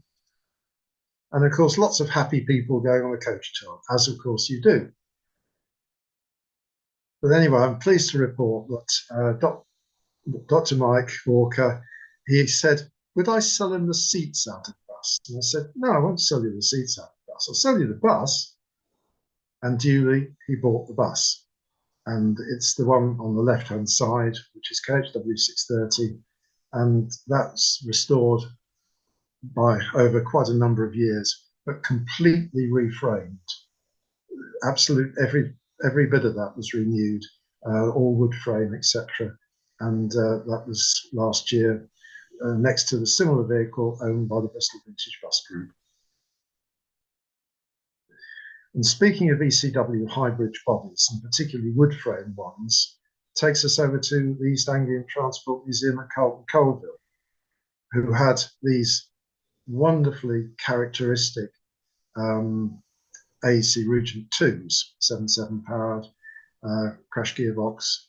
And the one on the left is still owned by the museum, beautifully restored. The one on the right was used basically for spares. They took a number of bits off it and then sold it on. But again, back to Nick Larkin, he rescued it, sold it to somebody in the West Midlands who gave up with it, who sold it to Roger Burdett, who was going to use the engine out of it. And I said, oh no, you can't scrap something like that now. So the result was that yours truly acquired it. And that's the one that's restored at Carlton Colville, and obviously is very much a flagship for their fleet. And I'm very pleased to report that the other one I've just sold to somebody who is, to be honest, is quite a young person, very much involved in preservation and involved with Santop Transport Centre. And he's promised, everybody else wanted to break it up. And he said, no, I will do something with it. And I had a message from somebody who I know quite well. He said, if anybody is the man to do it, he's the man. So I'm optimistic that the other one will survive, which I think it should do after all this time. Anyway, I always enjoy the idea of operating vehicles and using them to give people free rides. And this is at Kemble Airfield, down in Gloucestershire. And Bristol, I was involved when I moved to the Bristol area, involved with the Bristol Aero Collection, who were collecting items of interest from the Bristol Aircraft Company, which of course was also Bristol Tramways before that, who again was the antecedents of the Bristol Bus Company. And they were donated this Bristol VR, and you see the Bristol Britannia there on the site.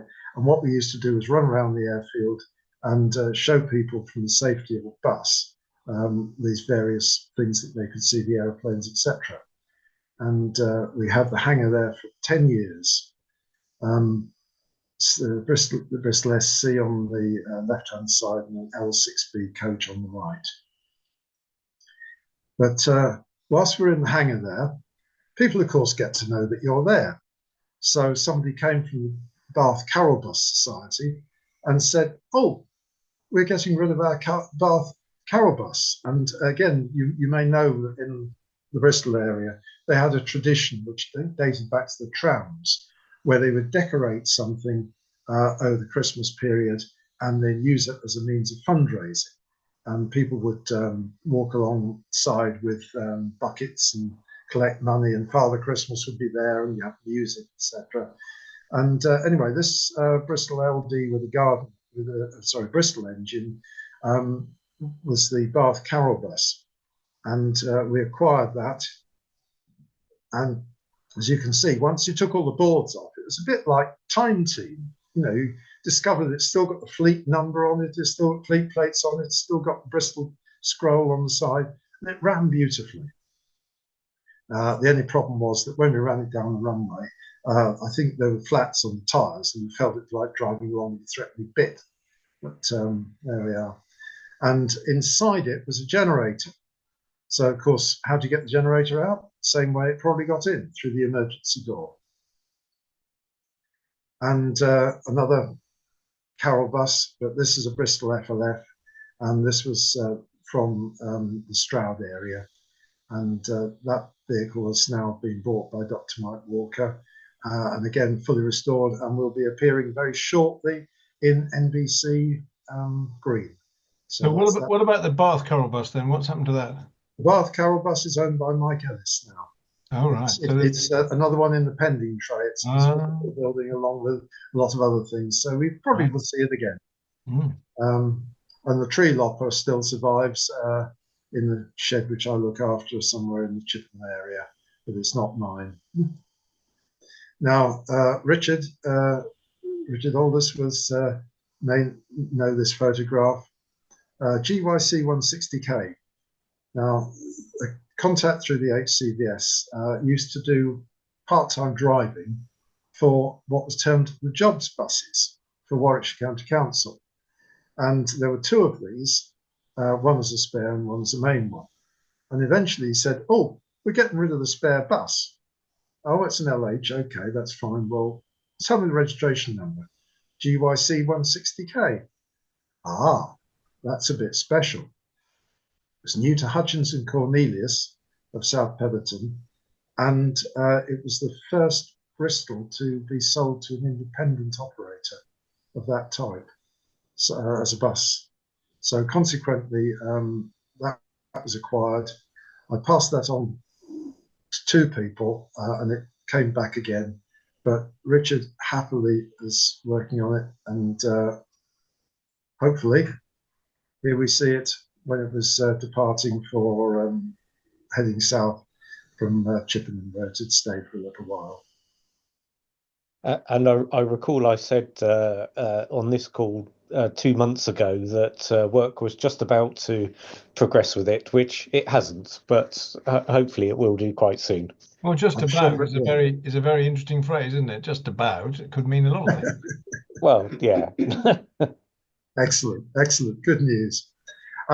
Anyway, back to buses with a connection to Stroud, because this is a Bristol MW that was new to Bristol Bus Company in Stroud in 1959, and ended up on a potato farm in Scotland, and got to hear about this. Went up there, saw the guy, and what was amazing about it was you go to, so it was near Blairgowrie, and you go up there, and it's in the middle seemed to be in the middle of nowhere, and yet on the side of the bus it still said Bristol Omnibus Company, Berkeley House, Lawrence Hill, Bristol, which obviously was where I started work many years ago. So it seemed to be the thing to do. So it had to come south. There was only one problem, of course, that it was in the middle of nowhere and a very expensive trip south. So I got in touch with the Scottish Bus Museum. They had a Bristol REMH motorway coach, which was scheduled to go north at some point. So what we did was a return load, and the Bristol RE, which is now at the Thalmond, I understand being restored, went north, and this one came south. And I'm very pleased to report that this is it virtually today, because it's owned by a friend of mine who lives locally and who loves it to bits, absolutely loves it. And he says if any of the vehicles he ever wanted to own, that would be the one. So currently he's working on it, and I'm optimistic that maybe not this year, but perhaps next year it will hit the road again. He's very determined, so fingers crossed. And finally, sticking with the Stroud theme, a very characteristic vehicle of that area, low bridges. It is a Bristol K6B, Bristol ABW engine, but with an you see the registration being from Western National, KUO. And the reason for that was because the area used to be part of the Western National operating territory, and it passed to the Bristol Bus Company in around about 1950, and this was new just a few months before the transition. So it was ordered by Western National, but it only ever operated in Stroud.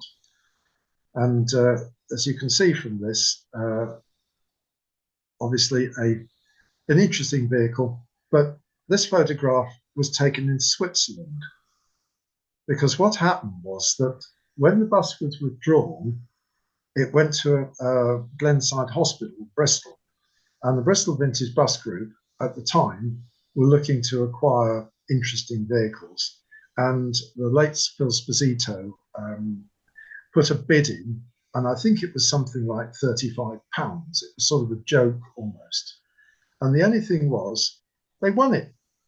And of course, much to their astonishment, they got this vehicle, and it wasn't really what they planned to have. So they passed it on to somebody who wanted to go across Europe with a caravan, as it turned into a caravan. Anyway, he got as far as Switzerland, and then it was abandoned. And I'll be honest, I think a lot of people forgot about it. But there was, when we were in the hangar at Kemble one weekend, somebody turned up with a laptop, and he said, "Do you want to see an old Bristol bus?" Yes. And he showed pictures of this Bristol K-Type. And if anybody who does Facebook will know that the chap's name is Rustic Mark. That's what he calls himself. But he does work for the London Bus Export Company. And he'd gone over to Switzerland to have a look at it. And I think decided that, they got it going, but decided it wasn't really worth bringing back. But subsequently, it passed to a bus dealer in Belgium. And of course, the problem was establishing ownership of it at the time, because the person who'd originally taken it there had abandoned ship. So the guy in Belgium was a little bit less worried about details like ownership and just turned up and removed it.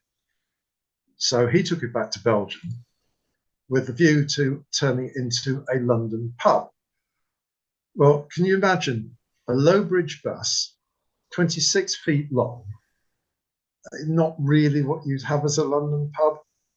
So anyway, having taken loads of panels off it, discovered it was obviously very rotten, etc., decided that actually, no, that was not the thing. But then yours truly got to hear about it, went over there, did the deal, and guess what? Acquired it. Well, finding something like that in the UK, if you look at the state of it, well, then you've got the problem of it's in Belgium. How do you get it back? So I found somebody who was willing to do it, and we went and had a look, and eventually, but he decided he wasn't going to do it. I think he valued his license a bit too much. But subsequently, I found somebody who was a little bit more buccaneering than most, and he had a friend who'd been in the REME. So the result was the deal was done, whereby if I acquired this Scammell Crusader, which of course they would be very familiar with from REME, then they'd go over there and fetch it as an adventure. Well, I'm not going to argue with that. So the result was they did, and took a load of tyres over there, as you can see, put nets over it, tied everything together. And I don't think too much fell off, but there we are. I won't see too much about that. But the result was, here is it back in Stroud again. And as I say, an amazing feat of, I think, endurance from both of them to do that. And anyway, cut a long story short, there it is today. And you can see that the one on the left, obviously, is the same one you saw under the sheet there, fully restored by Roger Badette's team. I will say that their expertise is second to none. They've absolutely done an amazing job. And all the seat, we've had to find all the seats for it, window pans, all sorts of things. But the upshot is that Mike Ellis now, and this is his farm, has taken that on. And he's also just acquired the one on the right-hand side, which is now 5G, which was also based at Stroud in the 60s, and he remembers them both. And the reason why he took on KUO was because he let me store it in his shed. And eventually I was going there to pay the rent one day, and he said, how'd you go about restoring something like this then? And I thought, chink in the armour. Right.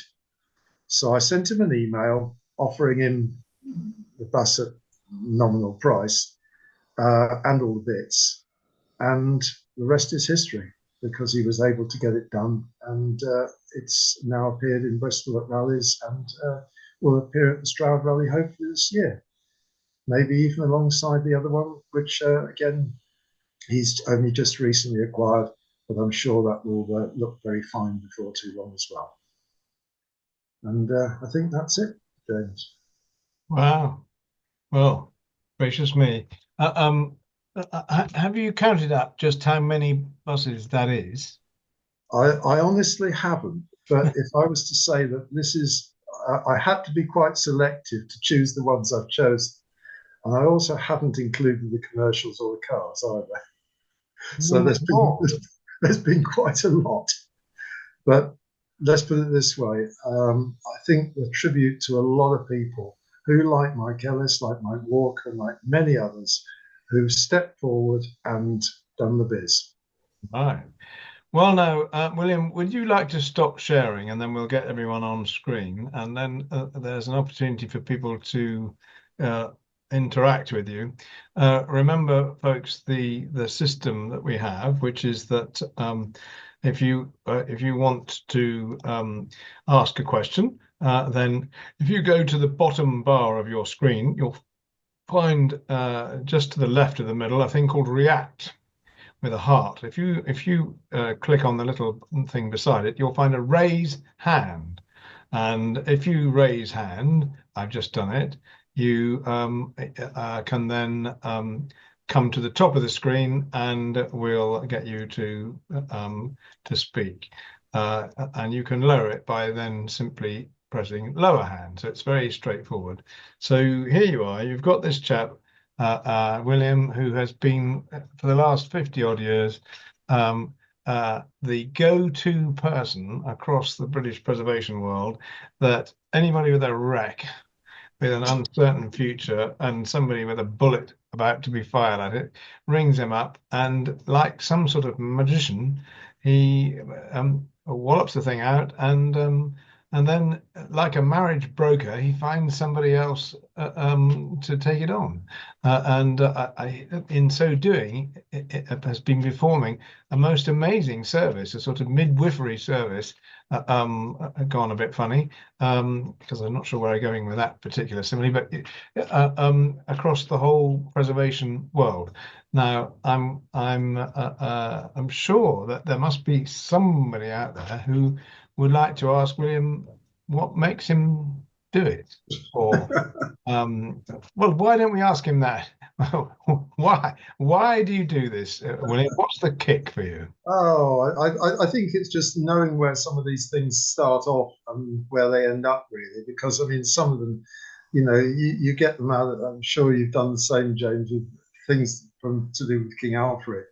You find something, it's in a really difficult place, quite often with some of the more challenging people to deal with, and it's just I'd say the thrill of the chase, but it's something that you can at least get into a safe place, and then ultimately something which I have to say, I'm also quite pleased recently.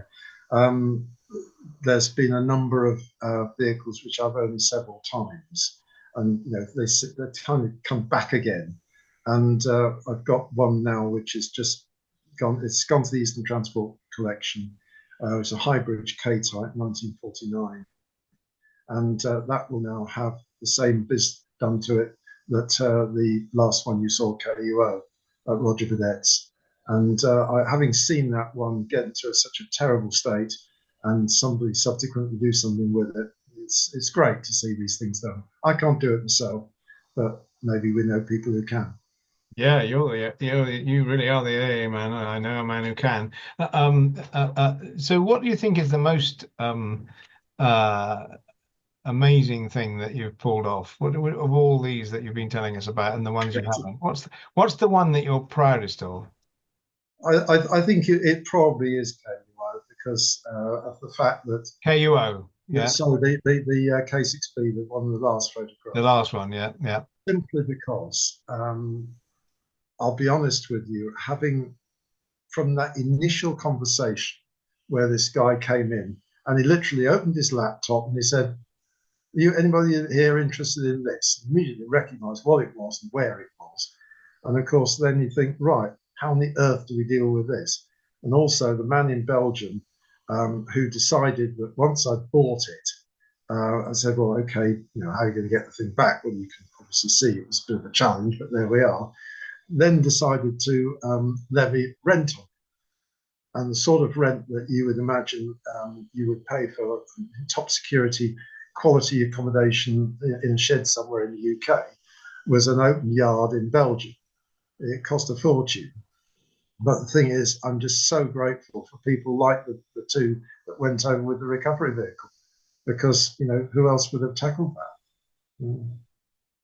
So how did you talk them into it? That's the key. Oh, well, that's it. That's because if we understood how you talk all the people into what they've done that you've been telling us about today, we'd have the charm method, wouldn't we? Because you must have told us about, I don't know, 30 or 40 people who, against their better judgment, have done the opposite of what they should have done, which was to walk away, and got stuck in and helped you by either taking the vehicle on or doing something amazing to move it, or whatever it is. What is the secret of the Staniforth approach. Well, I think the other thing also is I always joke to people about the after-sales service, simply because you inherit this wreck with most of it missing. And they say, well, where on the earth am I going to find this? Well, to be honest, this is why I love the network. And we have a massive network of people here today on this call, all the way around the country, all with different connections, all with boxes of stuff in their garage, probably, that somebody might help, a project somewhere. And if you know all of that and can connect with people, and then ultimately these parts that are needed for these things, they can be found. And if not, like I know particularly Roger Cadet does, but many others too, know people who will make them, adapt them, and all the rest of it. So it's half the battle, actually, knowing someone who will make something for you, get the right person who can do the right thing. I mean, we've encountered that on many occasions where we simply needed something fabricated, and you need the person with the skill, the knowledge, the understanding, and prepared to do it. Never mind what it costs. That's another problem. Yeah. So have you ever been confronted with something that you couldn't pay for? I mean, that just was, not feasible from that point of view. I have to say there have been a number of occasions where I've said yes to something, put the phone down, and then thought, right, now what? And of course, the thing is, though, that a classic was that somebody wanted a vehicle which I had, and I got on with something else. So, of course, all I did was just put the phone down to the person I just promised to buy it, picked the phone up to him and said, you always wanted this. How about it then? And of course, the problem is it's all timing. And that's why I say with that Bristol RE I showed, because the fact is that the money had literally bounced into my bank account in the morning and bounced back out again in the afternoon. Yeah. It's just the way things go. Absolutely extraordinary, isn't it? Yeah. Absolutely extraordinary. Good. Right. Now then, Richard. Yeah, I mean, it's not so much a question. It's just to say thank you, William, for that presentation, and just to say I feel privileged to have seen some of your current collection in a variety of locations in our dealings and me buying things off you, and how this seems to have just scratched the surface. So, and there's a great many more things beside what you've talked about tonight, but there's only so much time in one evening to talk about it, I guess. But thank you for sharing that. So that's a push on for a part 2 one day. You never know, do you? So thank you, Richard, for that. Can you press lower hand? Yes, you just did. So that's good. Right. Anybody else? You've got William here. He's the great expert. Robin Orbell. Yeah, just to say, William, as a Bristolian, just to see all those Bristol vehicles that you've been part of saving, absolutely fantastic. I mean, I remember my youth of K-types and then growing up with KSWs, FLFs, LDs, SUs, and it's just brilliant to see some of them still running. And it's just say I'm very grateful, and thanks for showing the pictures. Real bit of nostalgia. Thank you, Robin. It's very interesting, isn't it, that there was a moment when the Bristol Omnibus Company was poorly represented in the preservation world, but today that's not the case. And it's interesting. That's partly because of the munificence of a number of key people who've collected and spent the money on putting these buses up. But of course, they wouldn't have collected them had they not had William feeding the raw material in at the other end. So I think that this is really interesting, that so much of this has been about the person who actually finds these things and gets them into the system. That's the one that makes the odds. If you think about the FoKAB experience, the people who would sidle up to us in the Broadmoor and say, we know where X is, they were so valuable because we didn't know where X was, but we'd go and find it once they told us. But until they did, we didn't do. Now, William's your man for that, and performing this amazing service to all the rest of us. So quite interesting. And tonight you've been opening up, William, on something which we don't think about very often, actually, which is how these things are supplied. So, Robin, thank you for that. And can I just add, why, William, were you not around in 1965 when LHY 949 was sent to its scrapyard? Yes, I know. Did you work? It was ironic. People probably know the story of this, but it apparently ended. It was earmarked for preservation. And what is it? What is it? LHY 949. Sorry, prototype LD. Prototype LD. Yeah, it's a serious bus then. Yeah. Absolutely. LC 5000. Wonderful machine. Yes. Yeah. But sadly, unfortunately, got scrapped in, I think, was it the late 60s, early 70s? No, it was 64, 65, because I remember being asked the question when I applied. It was 1967, and I applied to be a management trainee at Bristol. And Ken Wellman, who was then traffic manager, one of the important questions on which I passed my interview was, did I know what LC 5000 was? Prototype low decker. And then he said, what's happened to it? And I said, I understand it's been scrapped. And he said, yes. And he said, what do you think of that? And I said, absolute disaster. It was the beginning of the modern bus. And he said, well, you've obviously got a great interest. He then asked, what did you think of what do you know about 2828? At which point my brain froze for a moment. And that was the first light saloon bus, which went to London Transport with a semi-automatic box on trial against RFs and Regal 4s. Mm. Right, Robin, thank you. Thank you very much. Yeah. And drop your hand then, please. Yeah. James Wake. James. Thank you, William, for a lovely talk. I mean, Cap 229, I often see around rallies around my way, and the new owners do a fantastic job with it. So it's wonderful to hear you had a part in its story, a wonderful vehicle to ride. And thank you from me to you for all you've done for the preservation movement and for all you're doing for King Alfred at the moment, obviously on my team of conductors and as a trustee as well. Thank you for a wonderful talk tonight. Now, if we could monetize all these thanks, it would be worth a bucket load of. It would be worth another bus you could release from the wild. Well, I'm tempted to say, as a message to everybody, never admit you're interested in something, otherwise it might arrive. Yeah. Yeah. So there's the moral. Don't ever admit that. Yes, good. Right. Well, thanks to everybody for your interest tonight, but most of all, thanks to William, who has put this together, and I think this is the second time you've shown this show, but it's an updated and upgraded version, and a great deal of effort's gone into it and a lot of thought.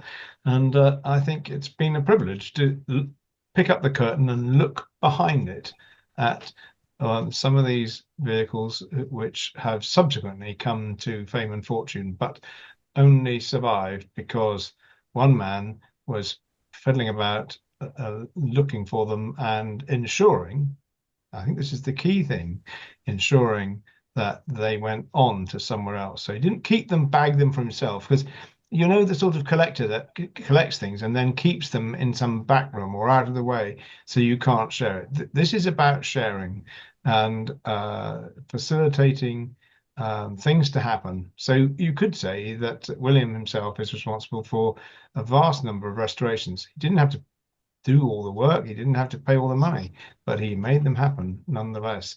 So a privilege tonight to listen to all that, and that's been indicated by the strength of the numbers here tonight, this FoKAB Zoom meeting. So William, thank you very much indeed. We very much hope that you haven't finished receiving phone calls in the middle of the night, and that you will continue to discover things and find good homes for them. And we wish you luck with all of that. So thank you, everybody. Now, remember that there is a break now in the Zoom calls, because the next meeting is on the 12th of April, which is the training day for the running day on the 5th of May. Now, Alex was busy away attending to his poor neighbour upstairs, as a matter of fact. But so while you were doing that, Alex, I was promising your assistance to turn the meeting on the 12th of April into a YouTube video so that people could share it as you did last year. So there you do get the opportunity to participate in that, or at least to watch it, but you will have to wait until after it's happened in order to see that. And then there is no meeting as such in May, because we have the great 31st of May celebration at the end of May. And of course, 14th of June is an outing. But there is a Zoom meeting on the 8th of July or thereabouts. So that's the next Zoom. So if you're looking for a Zoom, that's the next one. If you're in the market for coming to Winchester and coming to St. Faith's, 12th of April is the next event. But watch out, because in the next very few days, rather, we will be sending to all members the way you can support us by buying a program for the 5th of May. Even if you aren't coming, buy the program. It's a wonderful souvenir. And all the, as you know, all the funding that it raises is we spend very quickly on what we're doing. And thinking of funding that we're spending, if we were in the hall together, our treasurer would currently be shoveling his way to the doorway to stand beside it, so that as you left, he would be waving a bag under your arm and saying, just drop something in here, dearie, please. So he's not able to do that, of course, because we're on Zoom. Instead, if you have enjoyed tonight, then please go to our website, press donate now, and then just let your finger rest on the key, so that it goes 10, 100,000, 10,000, 100,000 until you pick it up again. So you would help us very much by doing that, and we thank you for your generosity in the previous meeting, which was very, very well resulted in some very good numbers from that point of view. So thank you in advance for what you're going to do there. Watch out for your running day order form, which will be coming out in the course of next week. And if you're involved in any way on the 5th of May, watch out for all the various instructions that are going to be coming out as well. So with that, I come back to saying thank you, William, very much indeed for not only putting this show together, but also producing it. Exactly. Thank you, folks, for your silent clapping, and thank you for delivering it tonight with such sincerity. And thank you all for taking your Saturday evening out to join with William and us in this way. So we wish you a good voyage home, which I hope means just turning away and going straight to the kettle or whatever it is. But anyway, have a great weekend, what's left of it, and keep doing the stuff that you're doing.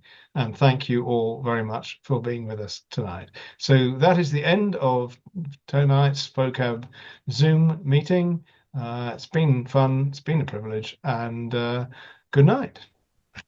Thank you. Bye. Good night. Good night, everyone. Good night.